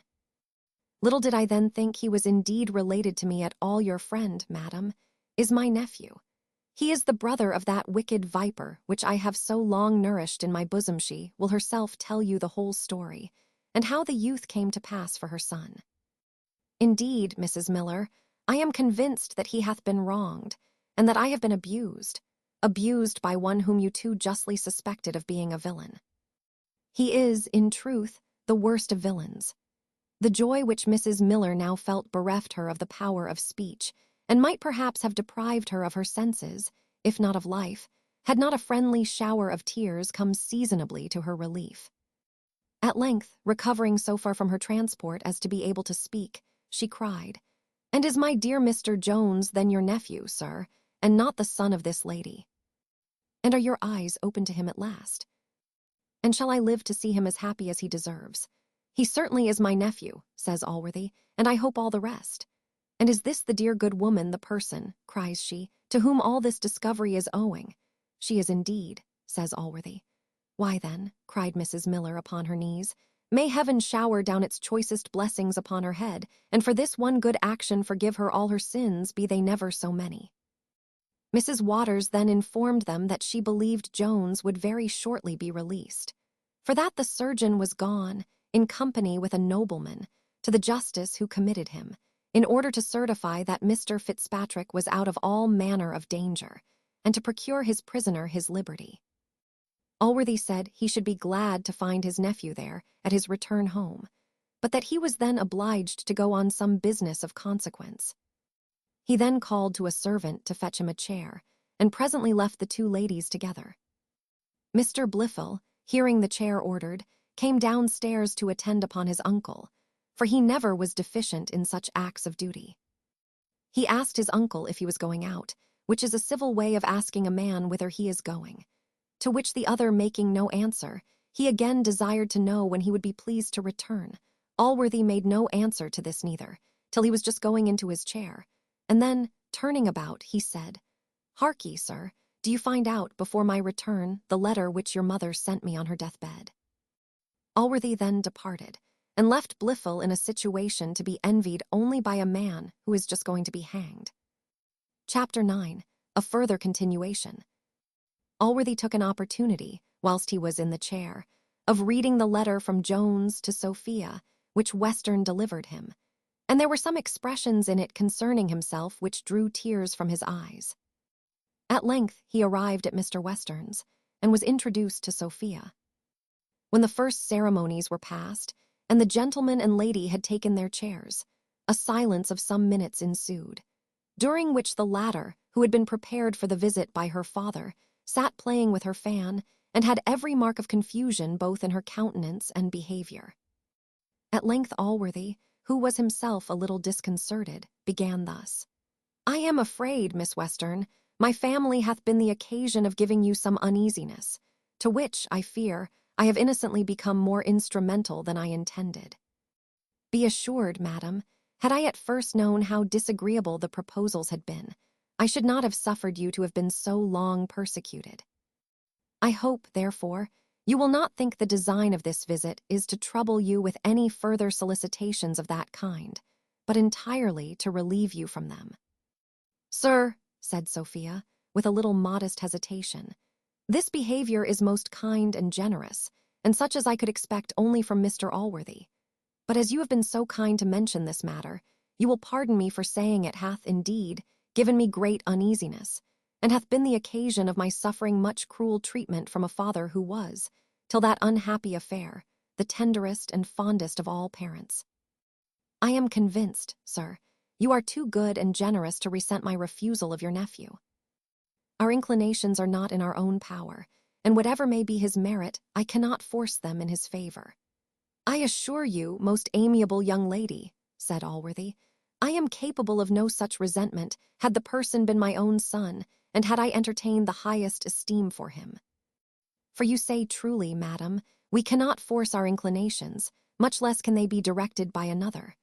Oh, sir, answered Sophia, every word you speak proves you deserve that good, that great, that benevolent character the whole world allows you. I assure you, sir, nothing less than the certain prospect of future misery could have made me resist the commands of my father. I sincerely believe you, madam, replied Allworthy, and I heartily congratulate you on your prudent foresight, since by so justifiable a resistance you have avoided misery indeed. You speak now, Mr. Allworthy, cries she, with a delicacy which few men are capable of feeling. But surely, in my opinion, to lead our lives with one to whom we are indifferent must be a state of wretchedness, perhaps, that wretchedness would be even increased by a sense of the merits of an object to whom we cannot give our affections. If I had married Mr. Blifil, pardon my interrupting you, madam, answered Allworthy, but I cannot bear the supposition, believe me, Miss Western, I rejoice from my heart. I rejoice in your escape. I have discovered the wretch for whom you have suffered all this cruel violence from your father to be a villain. How, sir? Cries Sophia, you must believe this surprises me. It hath surprised me, madam, answered Allworthy, and so it will the world but I have acquainted you with the real truth. Nothing but truth, says Sophia, can, I am convinced, come from the lips of Mr. Allworthy. Yet, sir, such sudden, such unexpected news discovered, you say may villainy be ever so. You will soon enough hear the story, cries Allworthy. At present let us not mention so detested a name. I have another matter of a very serious nature to proposo. Miss Western, I know your vast worth, nor can I so easily part with the ambition of being allied to a tie have a near relation, madam, a young man whose character is, I am convinced, the very opposite to that of this wretch, and whose fortune I will make equal to what his was to have been. Could I, madam, hope you would admit a visit from him? Sophia, after a minute's silence, answered, I will deal with the utmost sincerity with Mr. Allworthy. His character, and the obligation I have just received from him, demand it. I have determined at present to listen to no such proposals from any person. My only desire is to be restored to the affection of my father, and to be again the mistress of his family. This, sir, I hope to owe to your good offices. Let me beseech you, let me conjure you, by all the goodness which I and all who know you have experienced, do not, the very moment when you have released me from one persecution, do not engage me in another as miserable and as fruitless. Indeed, Miss Western, replied Allworthy, I am capable of no such conduct, and if this be your resolution, he must submit to the disappointment, whatever torments he may suffer under it. I must smile now, Mr. Allworthy, answered Sophia, when you mention the torments of a man whom I do not know, and who can consequently have so little acquaintance with me. Pardon me, dear young lady, cries Allworthy, I begin now to be afraid he hath had too much acquaintance for the repose of his future days, since if ever man was capable of a sincere, violent, and noble passion, such, I am convinced, is my unhappy nephew's for Miss Western. A nephew of yours, Mr. Allworthy, answered Sophia. It is surely strange. I never heard of him before. Indeed, madam, cries Allworthy, it is only the circumstance of his being my nephew to which you are a stranger, and which, till this day, was a secret to me. Mr. Jones, who has long loved you, he is my nephew. Mr. Jones your nephew, sir, cries Sophia. Can it be possible? He is, indeed, madam, answered Allworthy. He is my own sister's son, as such I shall always own him, nor am I ashamed of owning him. I am much more ashamed of my past behavior to him, but I was as ignorant of his merit as of his birth. Indeed, Miss Western, I have used him cruelly, indeed I have." Here the good man wiped his eyes, and after a short pause proceeded, "I never shall be able to reward him for his sufferings without your assistance, believe me, most amiable young lady. I must have a great esteem of that offering which I make to your worth. I know he hath been guilty of faults, but there is great goodness of heart at the bottom. Believe me, madam, there is." Here he stopped, seeming to expect an answer, which he presently received from Sophia, after she had a little recovered herself from the hurry of spirits into which so strange and sudden information had thrown her. "I sincerely wish you joy, sir, of a discovery in which you seem to have such satisfaction." "I doubt not, but you will have all the comfort you can promise yourself from it. The young gentleman hath certainly 1,000 good qualities, which makes it impossible he should not behave well to such an uncle." "I hope, madam," said Allworthy, "he hath those good qualities which must make him a good husband. He must, I am sure, be of all men the most abandoned, if a lady of your merit should condescend." "You must pardon me, Mr. Allworthy," answered Sophia. "I cannot listen to a proposal of this kind. Mr. Jones, I am convinced, hath much merit, but I shall never receive Mr. Jones as one who is to be my husband. Upon my honour, I never will." "Pardon me, madam," cries Allworthy, "if I am a little surprised, after what I have heard from Mr. Western. I hope the unhappy young man hath done nothing to forfeit your good opinion. If he had ever the honour to enjoy it, perhaps he may have been misrepresented to you, as he was to me. The same villainy may have injured him. Everywhere he is no murderer, I assure you, as he hath been called." "Mr. Allworthy," answered Sophia, "I have told you my resolution. I wonder not at what my father hath told you, but whatever his apprehensions or fears have been, if I know my heart, I have given no occasion for them, since it hath always been a fixed principle with me never to have married without his consent.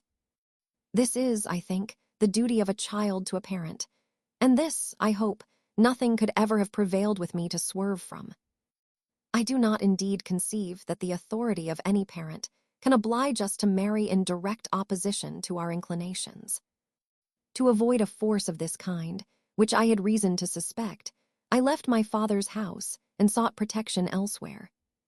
This is the truth of my story, and if the world or my father carry my intentions any farther, my own conscience will acquit me." "I hear you, Miss Western," cries Allworthy, with admiration. "I admire the justness of your sentiments, but surely there is more in this. I am cautious of offending you, young lady, but am I to look on all which I have hitherto heard or seen as a dream only?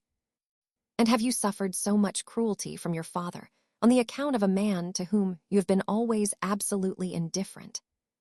"I beg, Mr. Allworthy," answered Sophia, "you will not insist on my reasons. Yes, I have suffered indeed.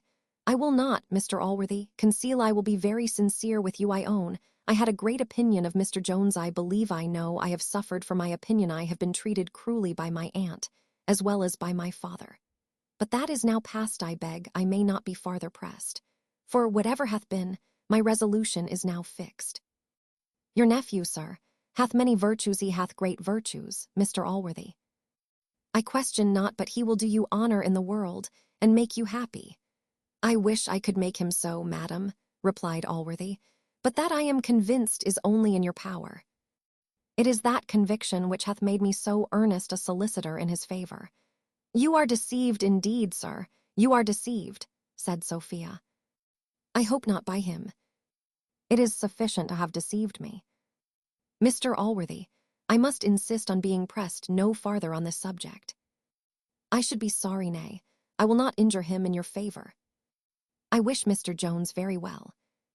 I sincerely wish him well, and I repeat it again to you, whatever demerit he may have to me, I am certain he hath many good qualities. I do not disown my former thoughts, but nothing can ever recall them. At present there is not a man upon earth whom I would more resolutely reject than Mr. Jones, nor would the addresses of Mr. Blifil himself be less agreeable to me." Western had been long impatient for the event of this conference, and was just now arrived at the door to listen, when, having heard the last sentiments of his daughter's heart, he lost all temper, and bursting open the door in a rage, cried out, "It is a lie. It is a d-end lie. It is all owing to that d-end rascal Jones, and if she could get it on, she'd ha on any hour of the day. Here Allworthy interposed, and addressing himself to the squire with some anger in his look, he said, "Mr. Western, you have not kept your word with me. You promised to abstain from all violence." "Why, so I did," cries Western, "as long as it was possible, but to hear a wench telling such confounded lies zounds. Doth she think, if she can make fools of other volk, she can make one of me? No, no, I know her better than thee dost." "I am sorry to tell you, sir," answered Allworthy, "it doth not appear, by your behaviour to this young lady, that you know her at all. I ask pardon for what I say, but I think our intimacy, your own desires, and the occasion justify me. She is your daughter, Mr. Western, and I think she doth honour to your name. If I was capable of envy, I should sooner envy you on this account than any other man whatever." "Odrabit," cries the squire, "I wish she was thine, with all my heart wouldst soon be glad to be rid of the trouble o' her." "Indeed, my good friend," answered Allworthy, "you yourself are the cause of all the trouble you complain of. Place that confidence in the young lady which she so well deserves, and I am certain you will be the happiest father on earth." "I confidence in her," cries the squire. "'S blood, what confidence can I place in her, when she won't do as I would ha her? Let her gie but her consent to marry as I would ha her, and I'll place as much confidence in her as wouldst ha me." "You have no right, neighbour," answered Allworthy, "to insist on any such consent. A negative voice your daughter allows you, and God and nature have thought proper to allow you no more." "A negative voice," cries the squire. "Aye, aye, I'll show you what a negative voice I ha go along. Go into your chamber, go, you stubborn." "Indeed, Mr. Western," said Allworthy, "indeed you use her cruelly. I cannot bear to see this. You must behave to her in a kinder manner. She deserves the best of treatment." "Yes, yes," said the squire, "I know what she deserves. Now she's gone, I'll show you what she deserves. See here, sir, here is a letter from my cousin, my Lady Bellaston, in which she is so kind to gie me to understand that the fellow is got out of prison again. And here she advises me to take all the care I can owe the wench. Odzookers, neighbour Allworthy, you don't know what it is to govern a daughter." The squire ended his speech with some compliments to his own sagacity, and then Allworthy, after a formal preface, acquainted him with the whole discovery which he had made concerning Jones, with his anger to Blifil, and with every particular which hath been disclosed to the reader in the preceding chapters. Men over-violent in their dispositions are, for the most part, as changeable in them. No sooner, then, was Western informed of Mr. Allworthy's intention to make Jones his heir, than he joined heartily with the uncle in every commendation of the nephew, and became as eager for her marriage with Jones as he had before been to couple her to Blifil. Here Mr. Allworthy was again forced to interpose, and to relate what had passed between him and Sophia, at which he testified great surprise. The squire was silent a moment, and looked wild with astonishment at this account. At last he cried out, "Why, what can be the meaning of this, neighbour Allworthy?" "Vonda one she was, that I'll be sworn to, odzookers. I have hit, as sure as a gun I have hit the very right ot. It's all along zister. The girl hath got a hankering after this son of a whore of a lord. I vound 'em together, my cousin, my Lady Bellaston's. He hath turned the head o' her. That's certain, but d-n me, if he shall ha her, I'll ha no lords nor courtiers in my family." Allworthy now made a long speech, in which he repeated his resolution to avoid all violent measures, and very earnestly recommended gentle methods to Mr. Western, as those by which he might be assured of succeeding best with his daughter. He then took his leave, and returned back to Mrs. Miller, but was forced to comply with the earnest entreaties of the squire, in promising to bring Mr. Jones to visit him that afternoon, that he might, as he said, make all matters up with the young gentleman. At Mr. Allworthy's departure, Western promised to follow his advice in his behaviour to Sophia, saying, "I don't know how tease, but d-n me, Allworthy, if you don't make me always do just as you please. And yet I have as good an estate as you, and am in the commission of the peace as well as yourself."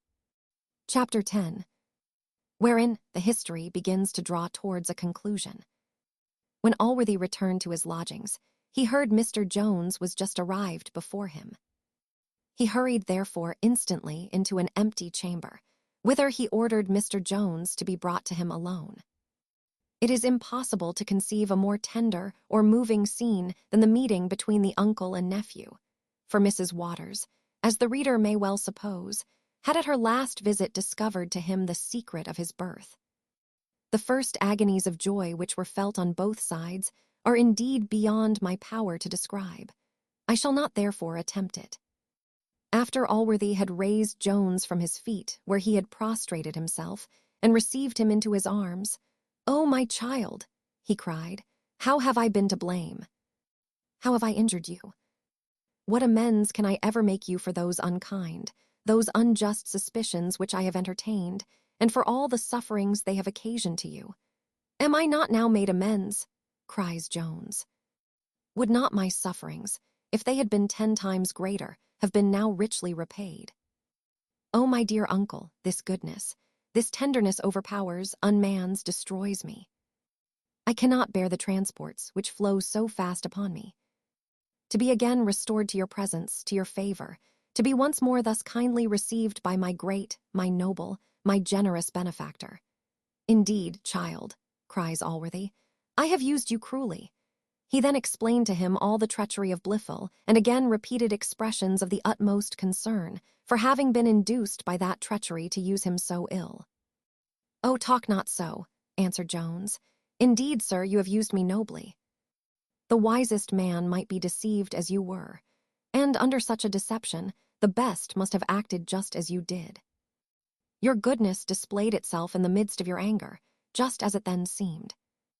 I owe everything to that goodness, of which I have been most unworthy.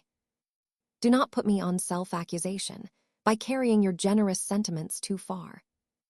Alas, sir, I have not been punished more than I have deserved, and it shall be the whole business of my future life to deserve that happiness you now bestow on me. For believe me, my dear uncle, my punishment hath not been thrown away upon me. Though I have been a great, I am not a hardened sinner. I thank heaven, I have had time to reflect on my past life, where, though I cannot charge myself with any gross villainy, yet I can discern follies and vices more than enough to repent and to be ashamed of. Follies which have been attended with dreadful consequences to myself, and have brought me to the brink of destruction. I am rejoiced, my dear child," answered Allworthy, "to hear you talk thus sensibly, for as I am convinced hypocrisy, good heaven! How have I been imposed on by it in others? Was never among your faults, so I can readily believe all you say. You now see, Tom, to what dangers imprudence alone may subject virtue. For virtue, I am now convinced, you love in a great degree. Prudence is indeed the duty which we owe to ourselves, and if we will be so much our own enemies as to neglect it, we are not to wonder if the world is deficient in discharging their duty to us. For when a man lays the foundation of his own ruin, others will, I am afraid, be too apt to build upon it. You say, however, you have seen your errors and will reform them. I firmly believe you, my dear child, and therefore from this moment you shall never be reminded of them by me. Remember them only yourself so far as for the future to teach you the better to avoid them. But still remember, for your comfort, that there is this great difference between those faults which candor may construe into imprudence, and those which can be deduced from villainy only. The former, perhaps, are even more apt to subject a man to ruin, but if he reform, his character will at length be totally retrieved. The world, though not immediately, will in time be reconciled to him, and he may reflect, not without some mixture of pleasure, on the dangers he hath escaped. But villainy, my boy, when once discovered, is irretrievable. The stains which this leaves behind, no time will wash away.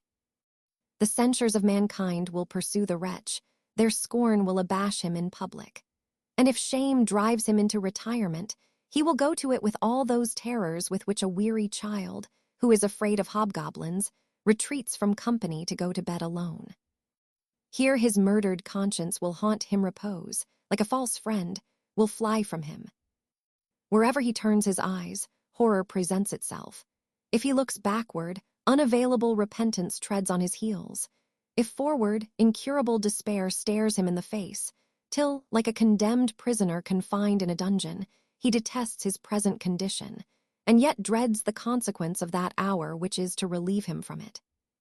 Comfort yourself, I say, my child, that this is not your case, and rejoice with thankfulness to him who hath suffered you to see your errors, before they have brought on you that destruction to which a persistence in even those errors must have led you. You have deserted them, and the prospect now before you is such that happiness seems in your own power. At these words Jones fetched a deep sigh, upon which, when Allworthy remonstrated, he said, "Sir, I will conceal nothing from you. I fear there is one consequence of my vices I shall never be able to retrieve." "Oh, my dear uncle, I have lost a treasure." "You need say no more," answered Allworthy. "I will be explicit with you. I know what you lament.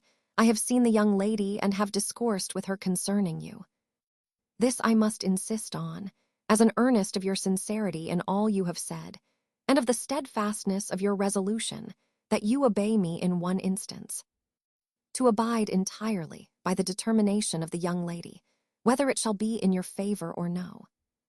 She hath already suffered enough from solicitations which I hate to think of. She shall owe no further constraint to my family. I know her father will be as ready to torment her now on your account as he hath formerly been on another's. But I am determined she shall suffer no more confinement, no more violence, no more uneasy hours." "Oh, my dear uncle," answered Jones, "lay, I beseech you, some command on me, in which I shall have some merit in obedience." "Believe me, sir, the only instance in which I could disobey you would be to give an uneasy moment to my Sophia." "No, sir, if I am so miserable to have incurred her displeasure beyond all hope of forgiveness, that alone, with the dreadful reflection of causing her misery, will be sufficient to overpower me. To call Sophia mine is the greatest, and now the only additional blessing which heaven can bestow, but it is a blessing which I must owe to her alone." "I will not flatter you, child," cries Allworthy. "I fear your case is desperate. I never saw stronger marks of an unalterable resolution in any person than appeared in her vehement declarations against receiving your addresses, for which perhaps you can account better than myself." "Oh, sir, I can account too well," answered Jones. "I have sinned against her beyond all hope of pardon, and guilty as I am, my guilt unfortunately appears to her in 10 times blacker than the real colors." "Oh, my dear uncle, I find my follies are irretrievable, and all your goodness cannot save me from perdition." A servant now acquainted them that Mr. Western was below stairs, for his eagerness to see Jones could not wait till the afternoon. Upon which Jones, whose eyes were full of tears, begged his uncle to entertain Western a few minutes, till he a little recovered himself, to which the good man consented, and having ordered Mr. Western to be shewn into a parlor, went down to him. Mrs. Miller no sooner heard that Jones was alone, for she had not yet seen him since his release from prison, than she came eagerly into the room, and advancing towards Jones, wished him heartily joy of his new-found uncle and his happy reconciliation, adding, "I wish I could give you joy on another account, my dear child, but anything so inexorable I never saw." Jones, with some appearance of surprise, asked her what she meant. "Why then," says she, "I have been with your young lady, and have explained all matters to her, as they were told to me by my son Nightingale. She can have no longer any doubt about the letter. Of that I am certain, for I told her my son Nightingale was ready to take his oath, if she pleased, that it was all his own invention, and the letter of his indicting. I told her the very reason of sending the letter ought to recommend you to her the more, as it was all upon her account, and a plain proof that you was resolved to quit all your profligacy for the future, that you had never been guilty of a single instance of infidelity to her since your seeing her in town. I am afraid I went too far there, but heaven forgive me. I hope your future behavior will be my justification. I am sure I have said all I can, but all to no purpose." She remains inflexible. She says she had forgiven many faults on account of youth, but expressed such detestation of the character of a libertine that she absolutely silenced me. I often attempted to excuse you, but the justness of her accusation flew in my face. Upon my honor, she is a lovely woman, and one of the sweetest and most sensible creatures I ever saw. I could have almost kissed her for one expression she made use of. It was a sentiment worthy of Seneca or of a bishop. I once fancied Madam, and I had discovered great goodness of heart in Mr. Jones, and for that I own I had a sincere esteem, but an entire profligacy of manners will corrupt the best heart in the world, and all which a good-natured libertine can expect is that we should mix some grains of pity with our contempt and abhorrence. She is an angelic creature, that is the truth on't. Oh, Mrs. Miller, answered Jones, can I bear to think that I have lost such an angel? Lost. No, cries Mrs. Miller, I hope you have not lost her yet.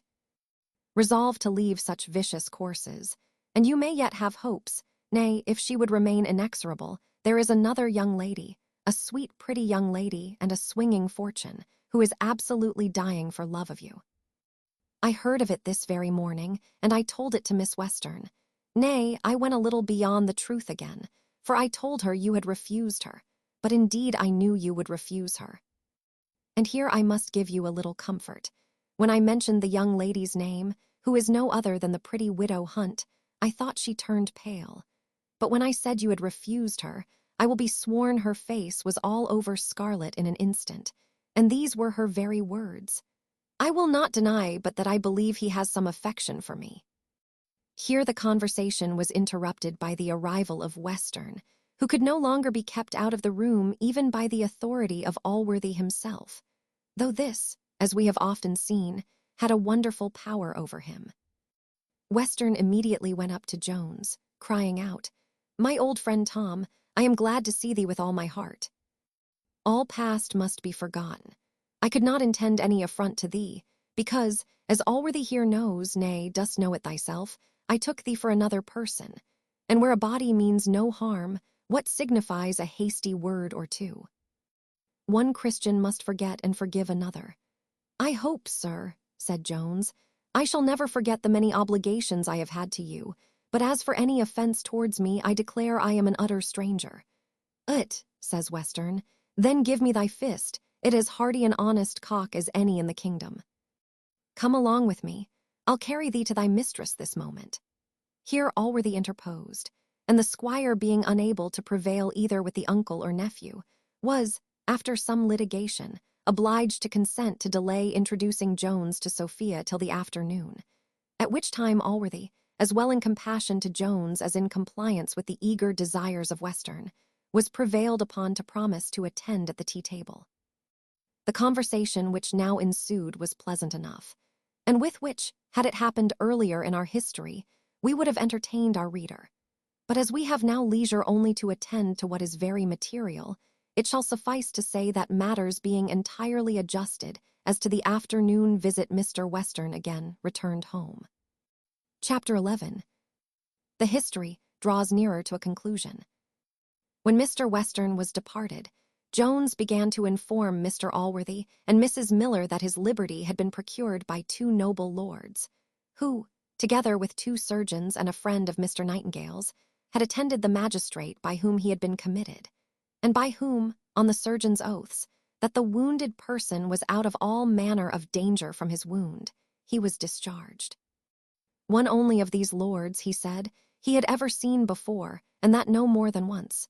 But the other had greatly surprised him by asking his pardon for an offense he had been guilty of towards him, occasioned, he said, entirely by his ignorance who he was.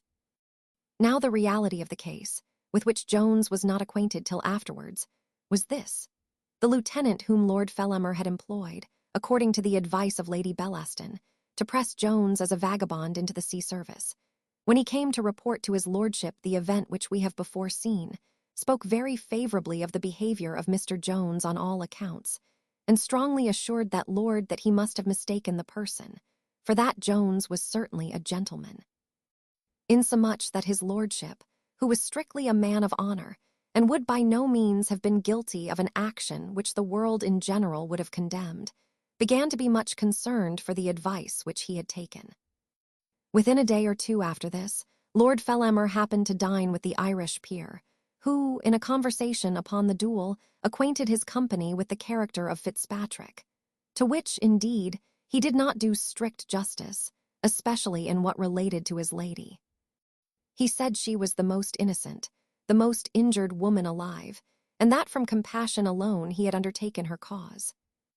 He then declared an intention of going the next morning to Fitzpatrick's lodgings, in order to prevail with him, if possible, to consent to a separation from his wife, who, the peer said, was in apprehensions for her life, if she should ever return to be under the power of her husband.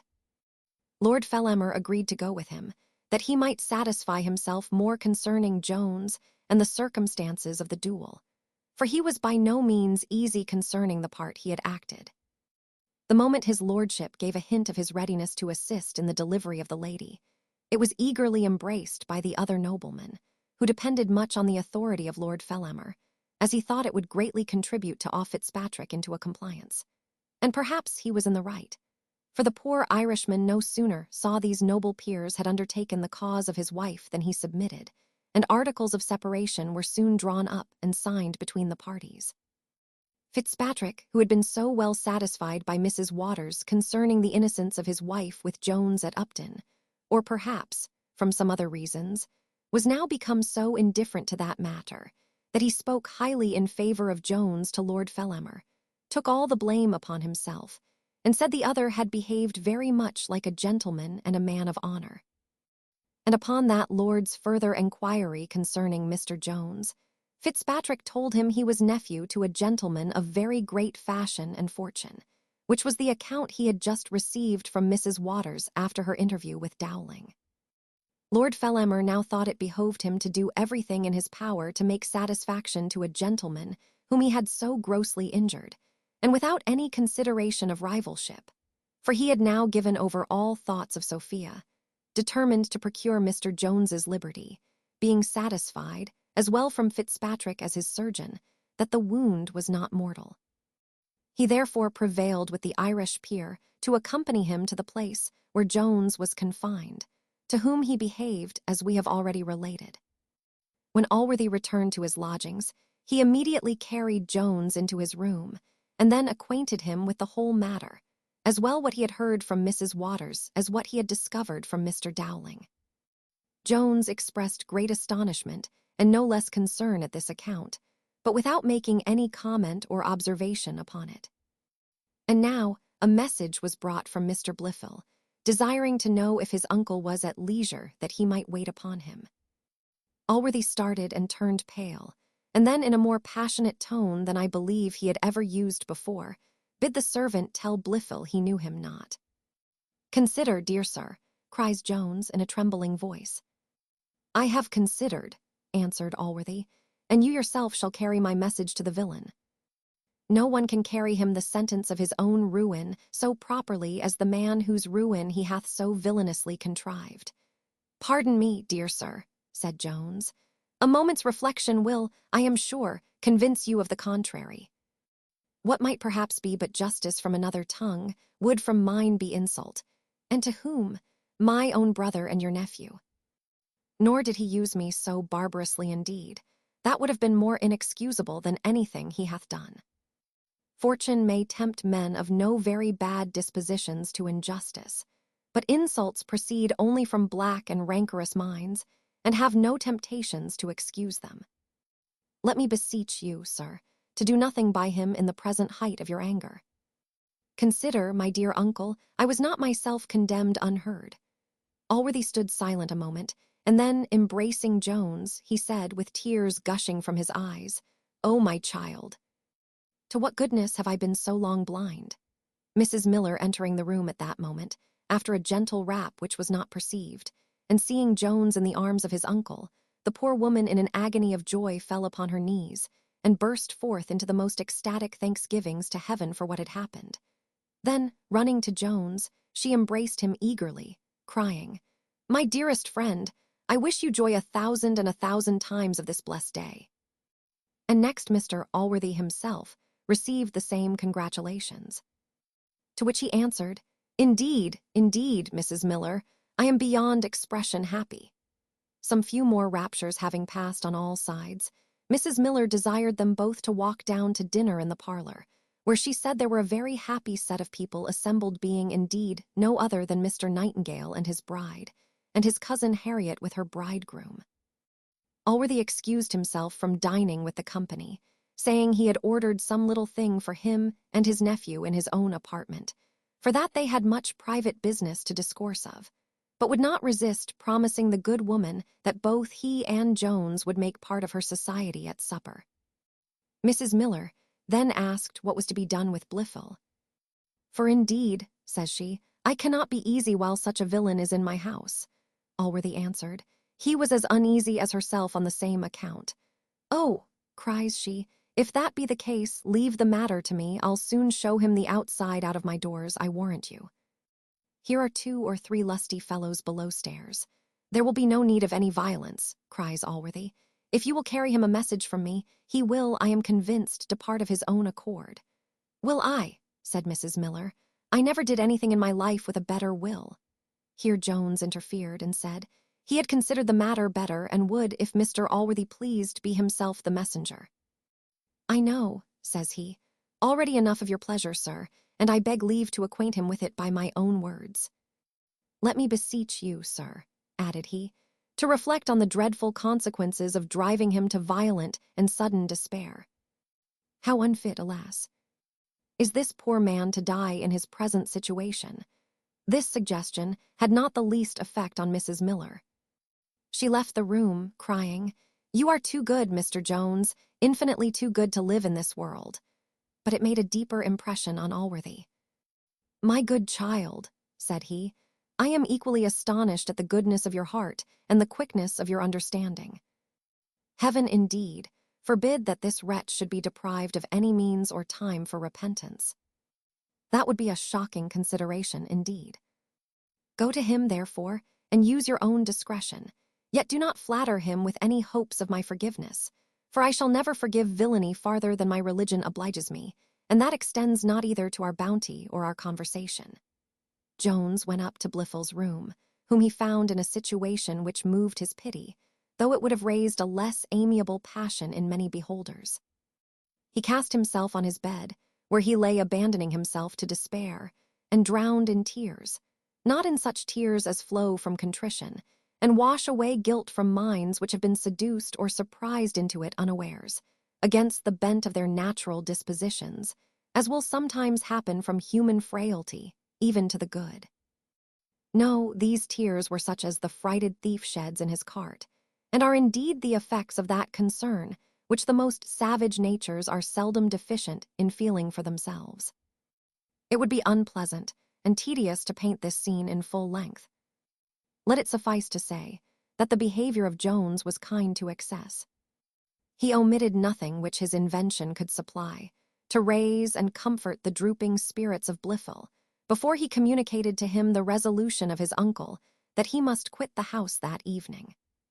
He offered to furnish him with any money he wanted, assured him of his hearty forgiveness of all he had done against him, that he would endeavor to live with him hereafter as a brother, and would leave nothing unattempted to effectuate a reconciliation with his uncle. Blifil was at first sullen and silent, balancing in his mind whether he should yet deny all, but finding at last the evidence too strong against him, he betook himself at last to confession. He then asked pardon of his brother in the most vehement manner, prostrated himself on the ground, and kissed his feet.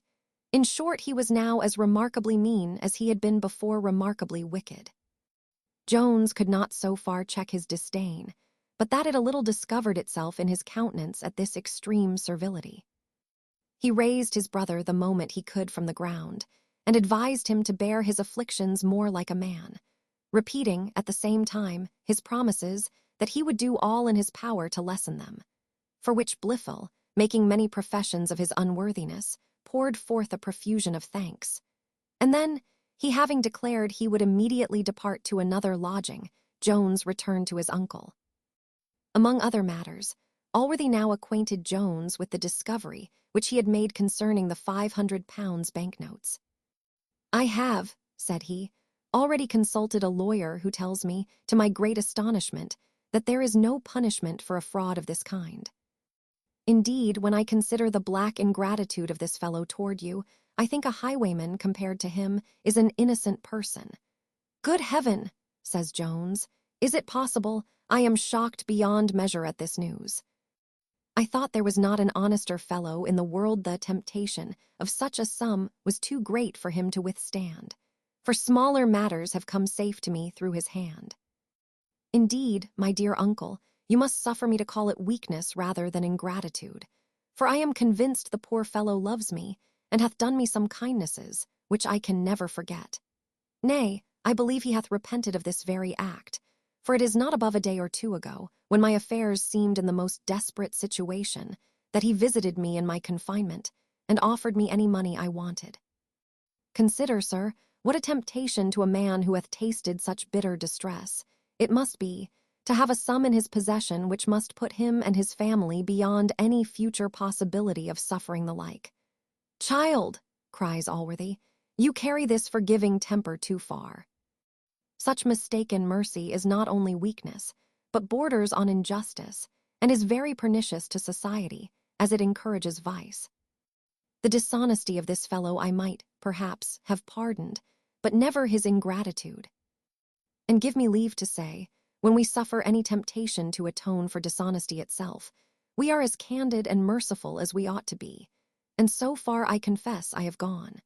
For I have often pitied the fate of a highwayman when I have been on the grand jury, and have more than once applied to the judge on the behalf of such as have had any mitigating circumstances in their case.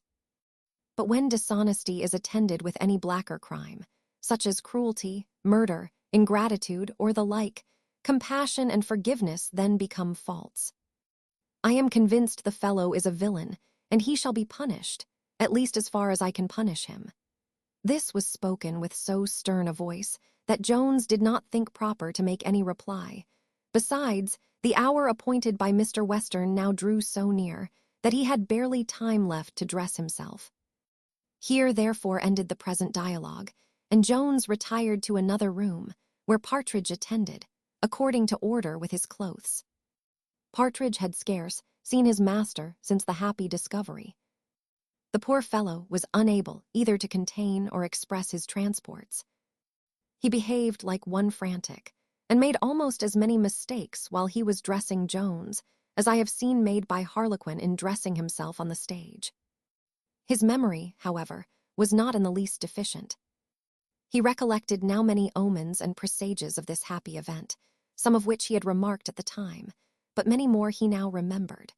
Nor did he omit the dreams he had dreamt the evening before his meeting with Jones, and concluded with saying, "I always told your honor something boded in my mind that you would one time or other have it in your power to make my fortune." Jones assured him that this boding should as certainly be verified with regard to him as all the other omens had been to himself, which did not a little add to all the raptures which the poor fellow had already conceived on account of his master. Chapter 12. Approaching still nearer to the end. Jones, being now completely dressed, attended his uncle to Mr. Western's. He was, indeed, one of the finest figures ever beheld, and his person alone would have charmed the greater part of womankind.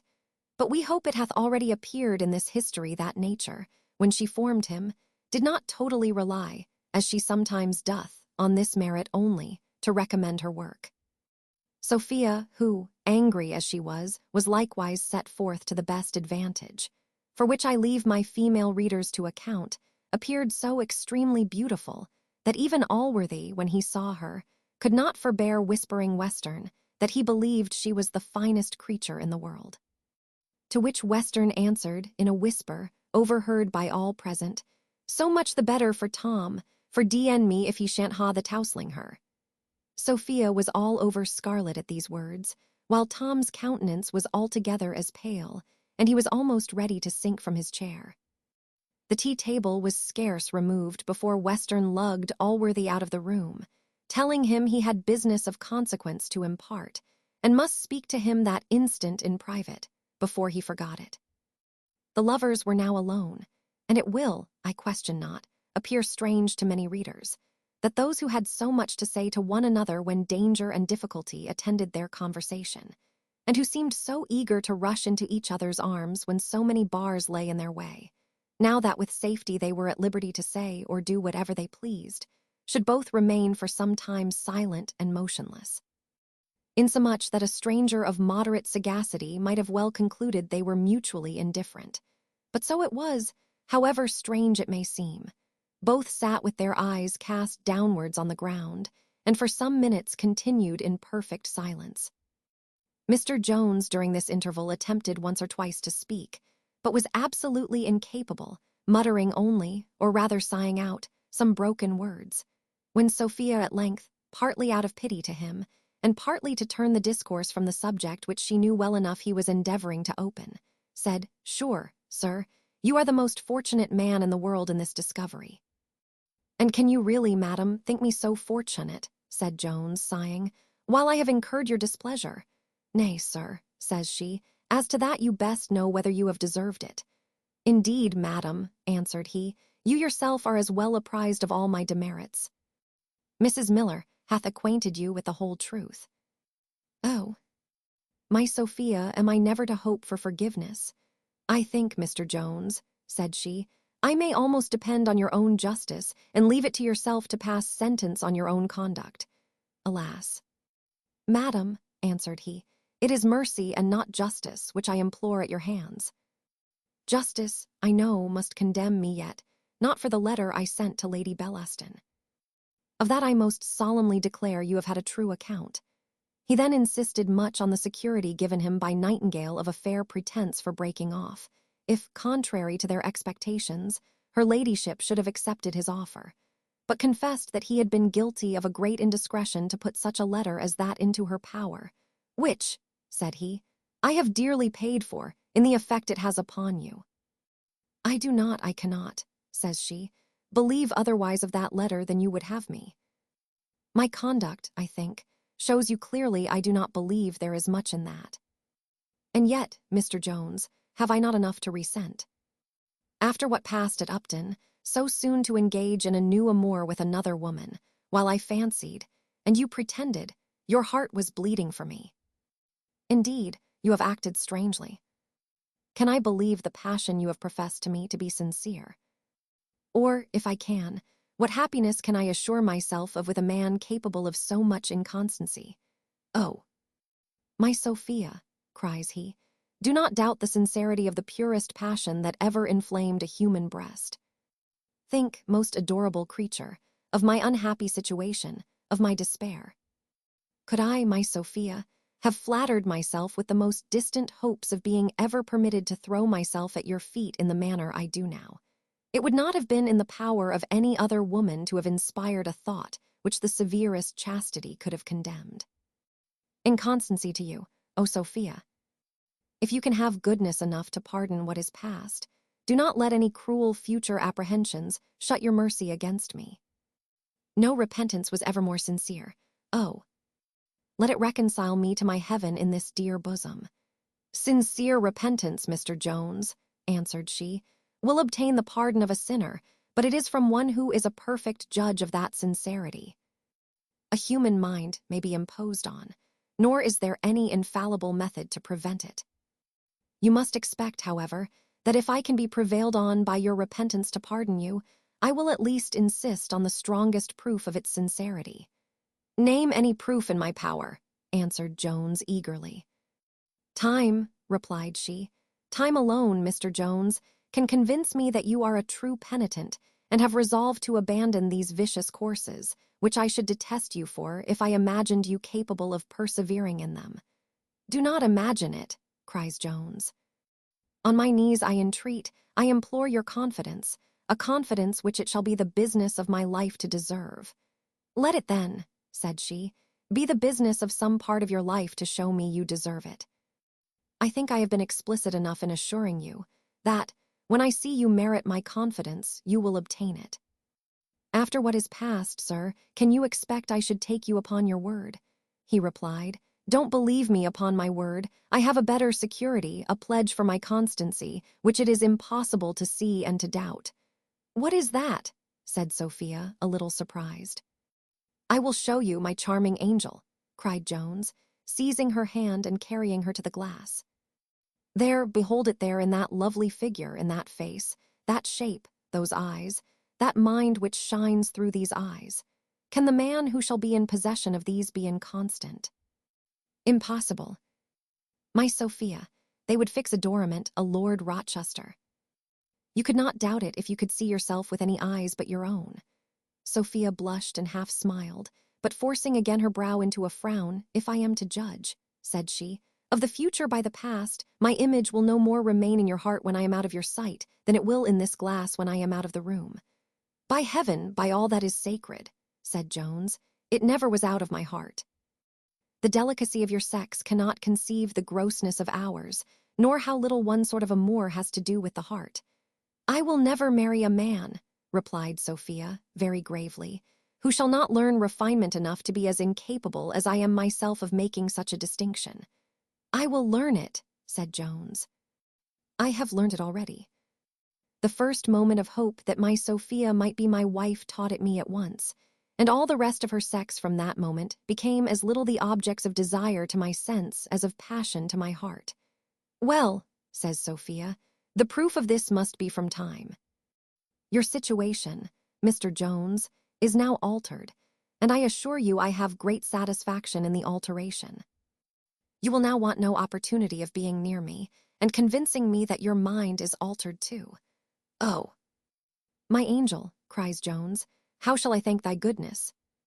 And are you so good to own that you have a satisfaction in my prosperity? Believe me, madam, it is you alone have given a relish to that prosperity, since I owe to it the dear Hopo. My Sophia, let it not be a distant one. I will be all obedience to your commands.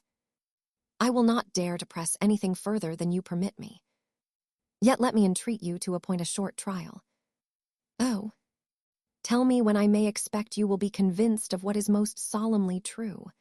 When I have gone voluntarily thus far, Mr. Jones, said she, I expect not to be pressed. Nay, I will not. Oh, don't look unkindly thus, my Sophia, cries he. I do not. I dare not press you yet. Permit me at least once more to beg you would fix the period. Oh, consider the impatience of love. A 12-month, perhaps, said she. Oh, my Sophia, cries he, you have named an eternity. Perhaps it may be something sooner, says she. I will not be teased. If your passion for me be what I would have it, I think you may now be easy. Easy. Sophia, call not such an exulting happiness as mine by so cold a name-o. Transporting thought. Am I not assured that the blessed day will come when I shall call you mine, when fears shall be no more, when I shall have that dear, that vast, that exquisite, ecstatic delight of making my Sophia happy? Indeed, sir, said she, that day is in your own power.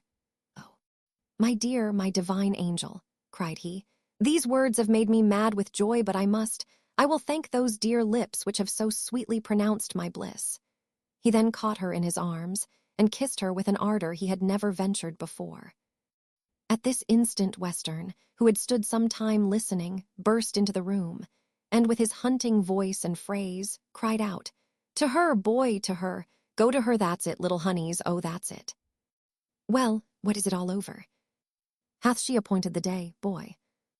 What shall it be tomorrow or next day? It shan't be put off a minute longer than next day, I am resolved. Let me beseech you, sir, says Jones, don't let me be the occasion. Beseech mine, cries Western.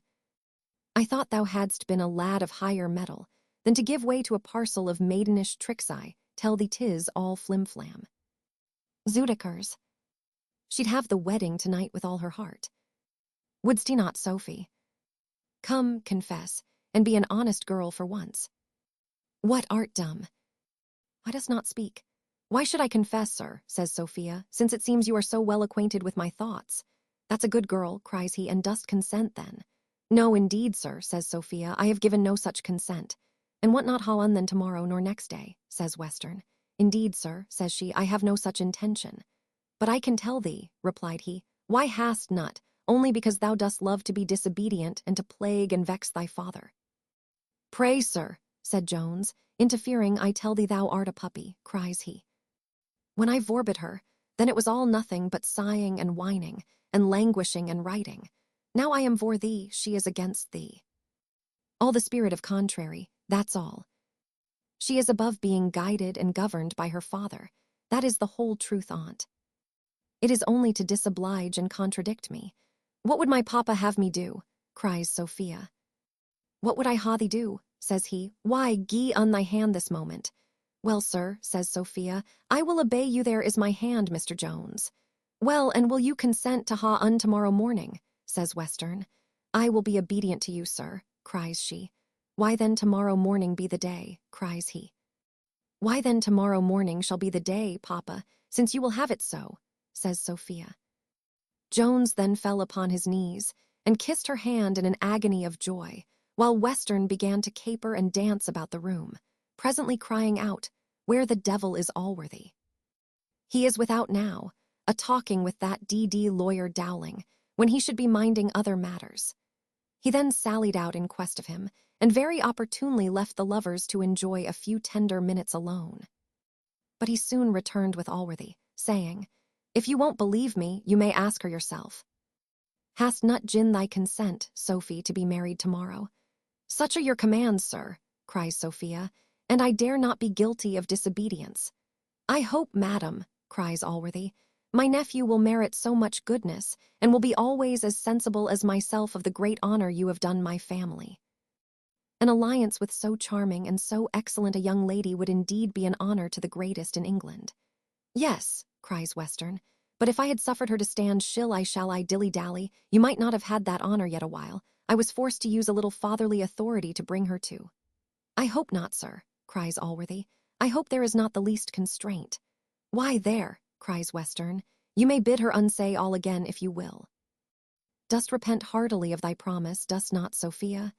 Indeed, papa, cries she, I do not repent, nor do I believe I ever shall, of any promise in favour of Mr. Jones. Then, nephew, cries Allworthy, I felicitate you most heartily, for I think you are the happiest of men. And, madam, you will give me leave to congratulate you on this joyful occasion. Indeed, I am convinced you have bestowed yourself on one who will be sensible of your great merit, and who will at least use his best endeavours to deserve it. His best endeavours, cries Western, that he will, I warrant un. Harkee, Allworthy, I'll bet thee £5 to a crown we have a boy tomorrow 9 months, but prithee tell me what ha? What ha Burgundy, Champagne, or what? For please Jupiter, we'll make a knight on't. Indeed, sir, said Allworthy, you must excuse me, both my nephew and I were engaged before I suspected this near approach of his happiness.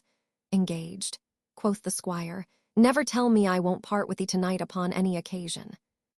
Shalt sup here, please the Lord Harry. You must pardon me, my dear neighbour, answered Allworthy. I have given a solemn promise, and that you know I never break. Why, prithee, who art engaged to? Cries the squire. Allworthy then informed him, as likewise of the company.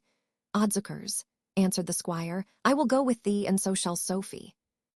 For I won't part with thee tonight, and it would be barbarous to part Tom and the girl. This offer was presently embraced by Allworthy, and Sophia consented, having first obtained a private promise from her father that he would not mention a syllable concerning her marriage. Chapter the last, in which the history is concluded.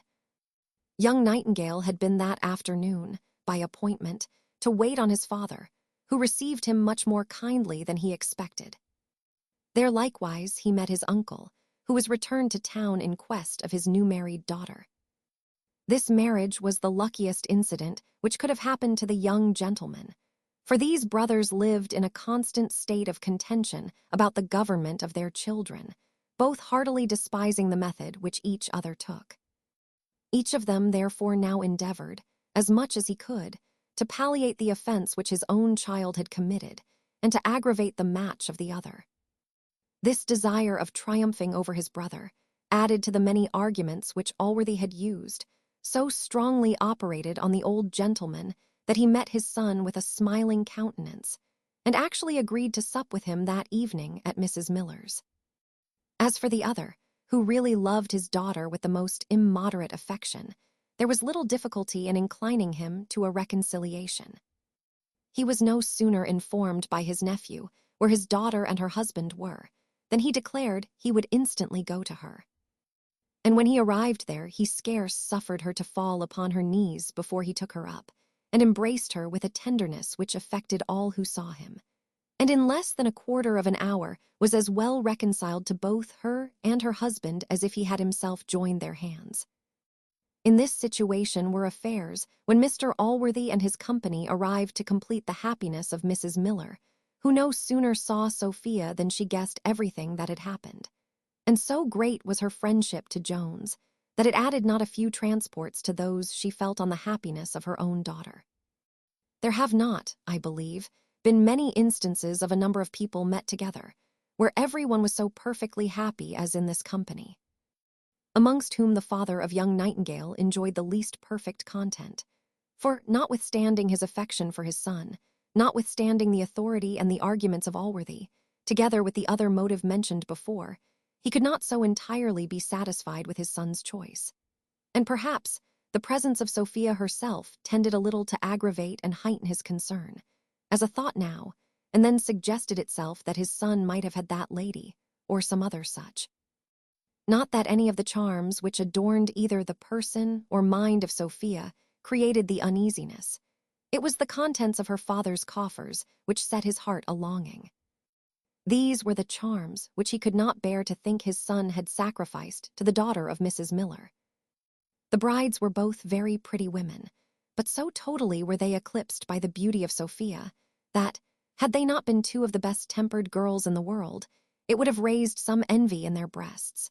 For neither of their husbands could long keep his eyes from Sophia, who sat at the table like a queen receiving homage, or rather, like a superior being receiving adoration from all around her. But it was an adoration which they gave, not which she exacted, for she was as much distinguished by her modesty and affability as by all her other perfections. The evening was spent in much true mirth. All were happy, but those the most who had been most unhappy before. Their former sufferings and fears gave such a relish to their felicity as even love and fortune, in their fullest flow, could not have given without the advantage of such a comparison. Yet as great joy, especially after a sudden change and revolution of circumstances, is apt to be silent, and dwells rather in the heart than on the tongue, Jones and Sophia appeared the least merry of the whole company, which Western observed with great impatience, often crying out to them, "Why dost not talk, boy? Why dost look so grave? Hast lost thy tongue, girl? Drink another glass of wine, shat drink another glass." And the more to enliven her, he would sometimes sing a merry song, which bore some relation to matrimony and the loss of a maidenhead. Nay, he would have proceeded so far on that topic as to have driven her out of the room, if Mr. Allworthy had not checked him, sometimes by looks, and once or twice by a fie. "Mr. Western," he began, indeed, once to debate the matter, and assert his right to talk to his own daughter as he thought fit, but as nobody seconded him, he was soon reduced to order. Notwithstanding this little restraint, he was so pleased with the cheerfulness and good humor of the company that he insisted on their meeting the next day at his lodgings. They all did so, and the lovely Sophia, who was now in private become a bride too, officiated as the mistress of the ceremonies, or, in the polite phrase, did the honors of the table. She had that morning given her hand to Jones, in the chapel at Doctors' Commons, where Mr. Allworthy, Mr. Western, and Mrs. Miller were the only persons present. Sophia had earnestly desired her father that no others of the company, who were that day to dine with him, should be acquainted with her marriage. The same secrecy was enjoined to Mrs. Miller, and Jones undertook for Allworthy. This somewhat reconciled the delicacy of Sophia to the public entertainment, which, in compliance with her father's will, she was obliged to go to, greatly against her own inclinations. In confidence of this secrecy, she went through the day pretty well, till the squire, who was now advanced into the second bottle, could contain his joy no longer, but, filling out a bumper, drank a health to the bride. The health was immediately pledged by all present, to the great confusion of our poor blushing Sophia, and the great concern of Jones upon her account. To say truth, there was not a person present made wiser by this discovery, for Mrs. Miller had whispered it to her daughter to her husband to his sister, and she to all the rest. Sophia now took the first opportunity of withdrawing with the ladies, and the squire sat into his cups, in which he was, by degrees, deserted by all the company except the uncle of young Nightingale, who loved his bottle as well as Western himself. These two, therefore, sat stoutly to it during the whole evening, and long after that happy hour which had surrendered the charming Sophia to the eager arms of her enraptured Jones. Thus, reader, we have at length brought our history to a conclusion, in which, to our great pleasure, though contrary, perhaps, to thy expectation, Mr. Jones appears to be the happiest of all humankind. For what happiness this world affords equal to the possession of such a woman as Sophia, I sincerely own I have never yet discovered. As to the other persons who have made any considerable figure in this history, as some may desire to know a little more concerning them, we will proceed, in as few words as possible, to satisfy their curiosity. Allworthy hath never yet been prevailed upon to see Blifil, but he hath yielded to the importunity of Jones, backed by Sophia, to settle £200 a year upon him, to which Jones hath privately added a third. Upon this income he lives in one of the northern counties, about 200 miles distant from London, and lays up £200 a year out of it, in order to purchase a seat in the next Parliament from a neighbouring borough, which he has bargained for with an attorney there. He is also lately turned Methodist, in hopes of marrying a very rich widow of that sect, whose estate lies in that part of the kingdom. Square died soon after he writ the before-mentioned letter, and as to Thwackum, he continues at his vicarage. He hath made many fruitless attempts to regain the confidence of Allworthy, or to ingratiate himself with Jones, both of whom he flatters to their faces and abuses behind their backs. But in his stead, Mr. Allworthy hath lately taken Mr. Abraham Adams into his house, of whom Sophia is grown immoderately fond, and declares he shall have the tuition of her children. Mrs. Fitzpatrick is separated from her husband, and retains the little remains of her fortune. She lives in reputation at the polite end of the town, and is so good an economist that she spends 3 times the income of her fortune, without running into debt. She maintains a perfect intimacy with the lady of the Irish peer, and in acts of friendship to her repays all obligations she owes her husband. Mrs. Western was soon reconciled to her niece Sophia, and hath spent 2 months together with her in the country. Lady Bellaston made the latter a formal visit at her return to town, where she behaved to Jones as a perfect stranger, and with great civility wished him joy on his marriage. Mr. Nightingale hath purchased an estate for his son in the neighbourhood of Jones, where the young gentleman, his lady, Mrs. Miller, and her little daughter reside, and the most agreeable intercourse subsists between the two families. As to those of lower account, Mrs. Waters returned into the country, had a pension of £60 a year settled upon her by Mr. Allworthy, and is married to Parson Supple, on whom, at the instance of Sophia, Western hath bestowed a considerable living. Black George, hearing the discovery that had been made, ran away and was never since heard of, and Jones bestowed the money on his family, but not in equal proportions, for Molly had much the greatest share.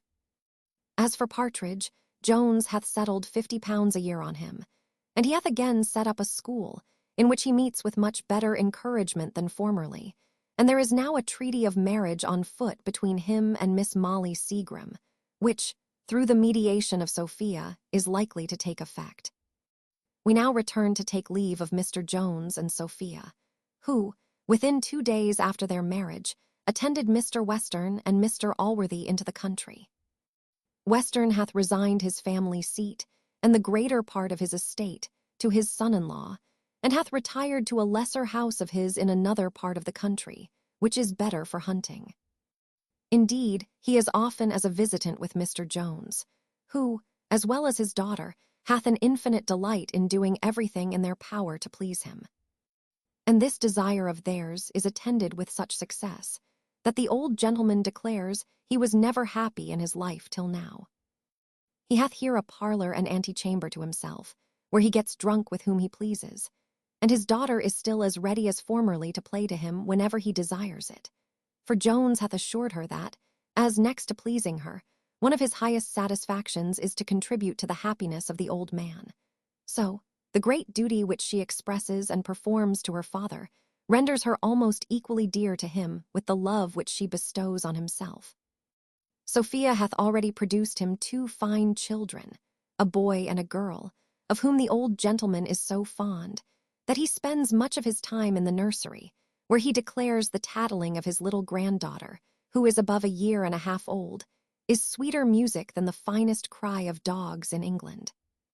Allworthy was likewise greatly liberal to Jones on the marriage, and hath omitted no instance of showing his affection to him and his lady, who love him as a father. Whatever in the nature of Jones had a tendency to vice, has been corrected by continual conversation with this good man, and by his union with the lovely and virtuous Sophia. He hath also, by reflection on his past follies, acquired a discretion and prudence very uncommon in one of his lively parts. To conclude, as there are not to be found a worthier man and woman than this fond couple, so neither can any be imagined more happy. They preserve the purest and tenderest affection for each other, an affection daily increased and confirmed by mutual endearments and mutual esteem. Nor is their conduct towards their relations and friends less amiable than towards one another. And such is their condescension, their indulgence, and their beneficence to those below them, that there is not a neighbor, a tenant, or a servant who doth not most gratefully bless the day when Mr. Jones was married to his Sophia. Venice. End of the project GUTMBRG EBOOK History of Tom Jones, a Foundling. Updated editions will replace the previous one. The old editions will be renamed. Creating the works from print editions, not protected by U.S.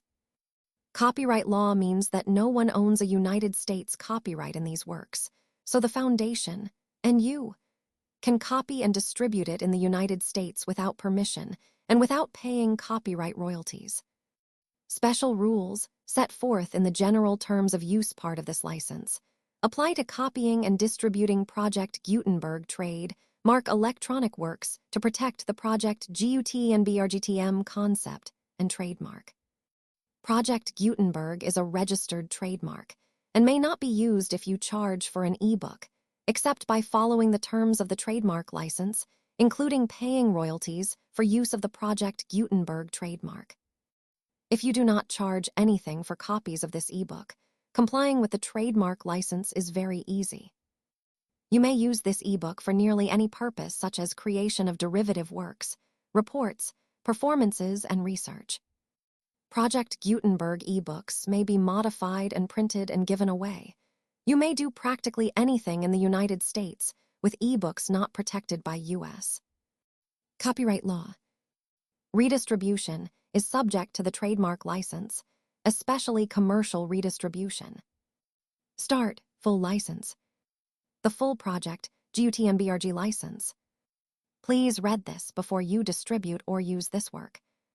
To protect the Project Gutenberg trademark mission of promoting the free distribution of electronic works by using or distributing this work, or any other work associated in any way with the phrase Project Gutenberg, you agree to comply with all the terms of the full Project Gutenberg trademark license available with this file or online at www.gutenberg.org/license. Section 1. General Terms of Use and Redistributing Project Gutenberg Trademark Electronic Works 1A. By reading or using any part of this Project Gutenberg trademark electronic work, you indicate that you have read, understand, agree to, and accept all the terms of this license and intellectual property, trademark copyright agreement. If you do not agree to abide by all the terms of this agreement, you must cease using and return or destroy all copies of Project Gutenberg trademark electronic works in your possession. If you paid a fee for obtaining a copy of or access to a Project Gutenberg trademark electronic work, and you do not agree to be bound by the terms of this agreement, you may obtain a refund from the person or entity to whom you paid the fee as set forth in paragraph 1E8. 1B. Project Gutenberg is a registered trademark. It may only be used on or associated in any way with an electronic work by people who agree to be bound by the terms of this agreement. There are a few things that you can do with most Project Gutenberg trademark electronic works, even without complying with the full terms of this agreement. See paragraph 1C below. There are a lot of things you can do with Project Gutenberg trademark electronic works if you follow the terms of this agreement and help preserve free future access to Project Gutenberg trademark electronic works. See paragraph 1E below, 1C. The Project Gutenberg Literary Archive Foundation. The Foundation, or PGLAF, owns a compilation copyright in the collection of Project Gutenberg trademark electronic works. Nearly all the individual works in the collection are in the public domain in the United States. If an individual work is unprotected by copyright law in the United States, and you are located in the United States, we do not claim a right to prevent you from copying, distributing, performing, displaying, or creating derivative works based on the work, as long as all references to Project Gutenberg are removed. Of course, we hope that you will support the Project Gutenberg trademark mission of promoting free access to electronic works by freely sharing Project Gutenberg trademark works in compliance with the terms of this agreement for keeping the Project Gutenberg trademark name associated with the work. You can easily comply with the terms of this agreement by keeping this work in the same format with its attached full Project Gutenberg trademark license when you share it without charge with others. 1D. The copyright laws of the place where you are located also govern what you can do with this work. Copyright laws in most countries are in a constant state of change. If you are outside the United States, check the laws of your country in addition to the terms of this agreement before downloading, copying, displaying, performing, distributing, or creating derivative works based on this work or any other Project Gutenberg trademark work. The Foundation makes no representations concerning the copyright status of any work in any country other than the United States. 1E. Unless you have removed all references to Project Gutenberg, 1E1. The following sentence, with active links to or other immediate access to, the full Project Gutenberg trademark license must appear prominently whenever any copy of a Project Gutenberg trademark work, any work on which the phrase Project Gutenberg appears, or with which the phrase Project Gutenberg is associated, is accessed, displayed, performed, viewed, copied, or distributed. This ebook is for the use of anyone anywhere in the United States and most other parts of the world at no cost, and with almost no restrictions whatsoever. You may copy it, give it away, or reuse it under the terms of the Project Gutenberg license included with this ebook or online at www.gutenberg.org. If you are not located in the United States, you will have to check the laws of the country where you are located before using this ebook. 1E2. If an individual Project Gutenberg trademark electronic work is derived from texts not protected by U.S. copyright law does not contain a notice indicating that it is posted with permission of the copyright holder, the work can be copied and distributed to anyone in the United States without paying any fees or charges. If you are redistributing or providing access to a work with the phrase Project Gutenberg associated with or appearing on the work, you must comply either with the requirements of paragraphs 1E1 through 1E7 or obtain permission for the use of the work, and the Project Gutenberg trademark as set forth in paragraphs 1E8 or 1E9. 1E3. If an individual Project Gutenberg trademark electronic work is posted with the permission of the copyright holder, your use and distribution must comply with both paragraphs 1E1 through 1E7 and any additional terms imposed by the copyright holder. Additional terms will be linked to the Project Gutenberg trademark license for all works posted with the permission of the copyright holder found at the beginning of this work. 1E4. Do not unlink or detach or remove the full Project Gutenberg trademark license terms from this work, or any files containing a part of this work, or any other work associated with Project Gutenberg trademark. 1E5. Do not copy, display, perform, distribute, or redistribute this electronic work, or any part of this electronic work, without prominently displaying the sentence set forth in paragraph 1E1, with active links or immediate access to the full terms of the Project Gutenberg trademark license. 1E6. You may convert to and distribute this work in any binary, compressed, marked up, non-proprietary or proprietary form, including any word processing or hypertext form. However, if you provide access to or distribute copies of a Project Gutenberg trademark work in a format other than plain vanilla ASCII, or other format used in the official version posted on the official Project Gutenberg trademark website, www.gutenberg.org, you must, at no additional cost, fee, or expense to the user, provide a copy, a means of exporting a copy, or a means of obtaining a copy upon request of the work in its original, plain vanilla ASCII, or other form. Any alternate format must include the full Project Gutenberg trademark license as specified in paragraph 1E1. 1E7. Do not charge a fee for access to, viewing, displaying, performing, copying, or distributing any Project Gutenberg trademark works, unless you comply with paragraph 1E8 or 1E9. 1E8. You may charge a reasonable fee for copies of or providing access to or distributing Project Gutenberg trademark electronic works, provided that you pay a royalty fee of 20% of the gross profits you derive from the use of Project Gutenberg trademark works, calculated using the method you already use to calculate your applicable taxes. The fee is owed to the owner of the Project Gutenberg trademark, but he has agreed to donate royalties under this paragraph to the Project Gutenberg Literary Archive Foundation.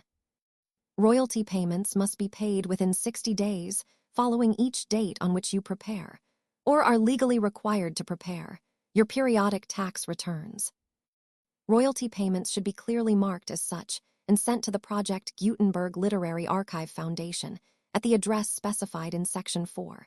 Information about donations to the Project Gutenberg Literary Archive Foundation. You provide a full refund of any money paid by a user who notifies you in writing or by email within 30 days of receipt that he does not agree to the terms of the full Project Gutenberg trademark license. You must require such a user to return or destroy all copies of the works possessed in a physical medium and discontinue all use of and all access to other copies of Project Gutenberg trademark works. You provide, in accordance with paragraph 1F3, a full refund of any money paid for a work or a replacement copy if a defect in the electronic work is discovered and reported to you within 90 days of receipt of the work. You comply with all other terms of this agreement for free distribution of Project Gutenberg trademark works. 1E9. If you wish to charge a fee or distribute a Project Gutenberg trademark electronic work or group of works on different terms than are set forth in this agreement, you must obtain permission in writing from the Project Gutenberg Literary Archive Foundation, the manager of the Project Gutenberg trademark. Contact the Foundation as set forth in Section 3 below. 1F1F1. Project Gutenberg volunteers and employees expend considerable effort to identify, do copyright research on, transcribe and proofread works not protected by U.S. copyright law in creating the Project Gutenberg trademark collection.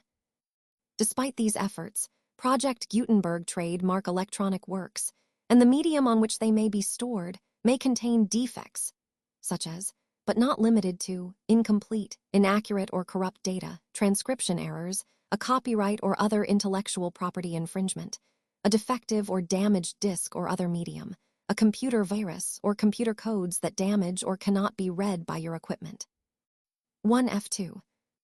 Limited warranty, disclaimer of DAMAGES, except for the right of replacement or refund, described in paragraph 1F3.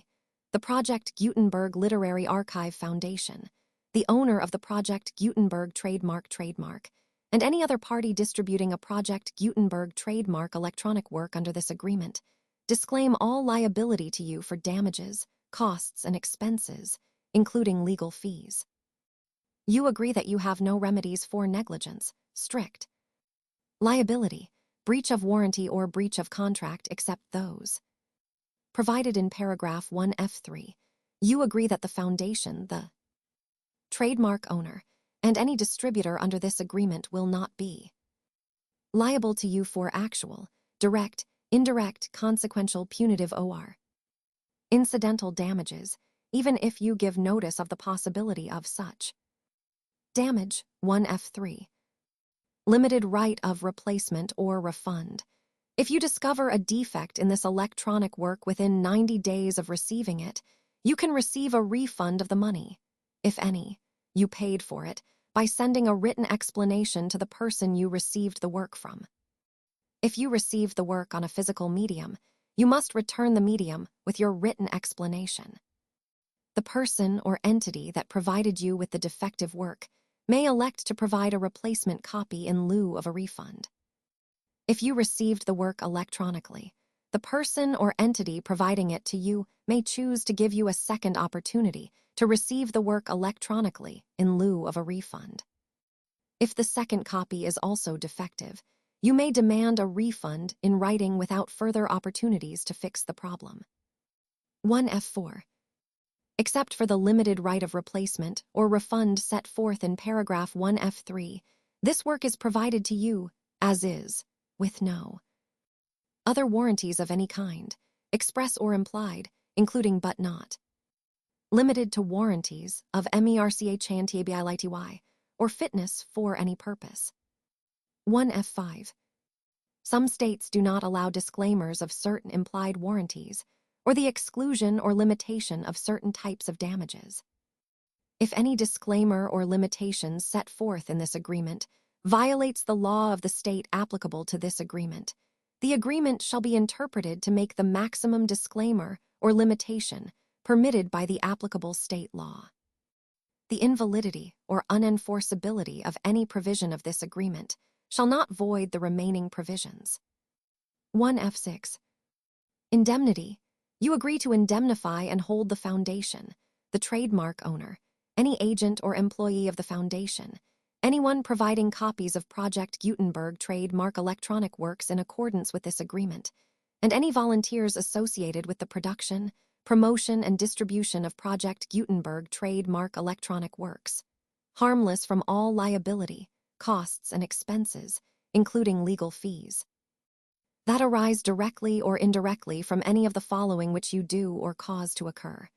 A. Distribution of this or any Project Gutenberg trademark work. B. Alteration, modification, or additions or deletions to any Project Gutenberg trademark work. And C. Any defect you cause. Section 2. Information about the mission of Project Gutenberg trademark. Project Gutenberg trademark is synonymous with the free distribution of electronic works in formats readable by the widest variety of computers, including obsolete, old, middle-aged, and new computers. It exists because of the efforts of hundreds of volunteers and donations from people in all walks of life. Volunteers and financial support to provide volunteers with the assistance they need are critical to reaching Project Gutenberg trademark's goals and ensuring that the Project Gutenberg trademark collection will remain freely available for generations to come. In 2001, the Project Gutenberg Literary Archive Foundation was created to provide a secure and permanent future for Project Gutenberg trademark and future generations.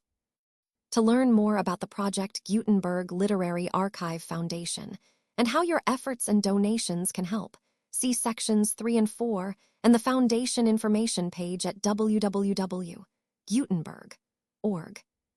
Section 3. Information about the Project Gutenberg Literary Archive Foundation. The Project Gutenberg Literary Archive Foundation is a nonprofit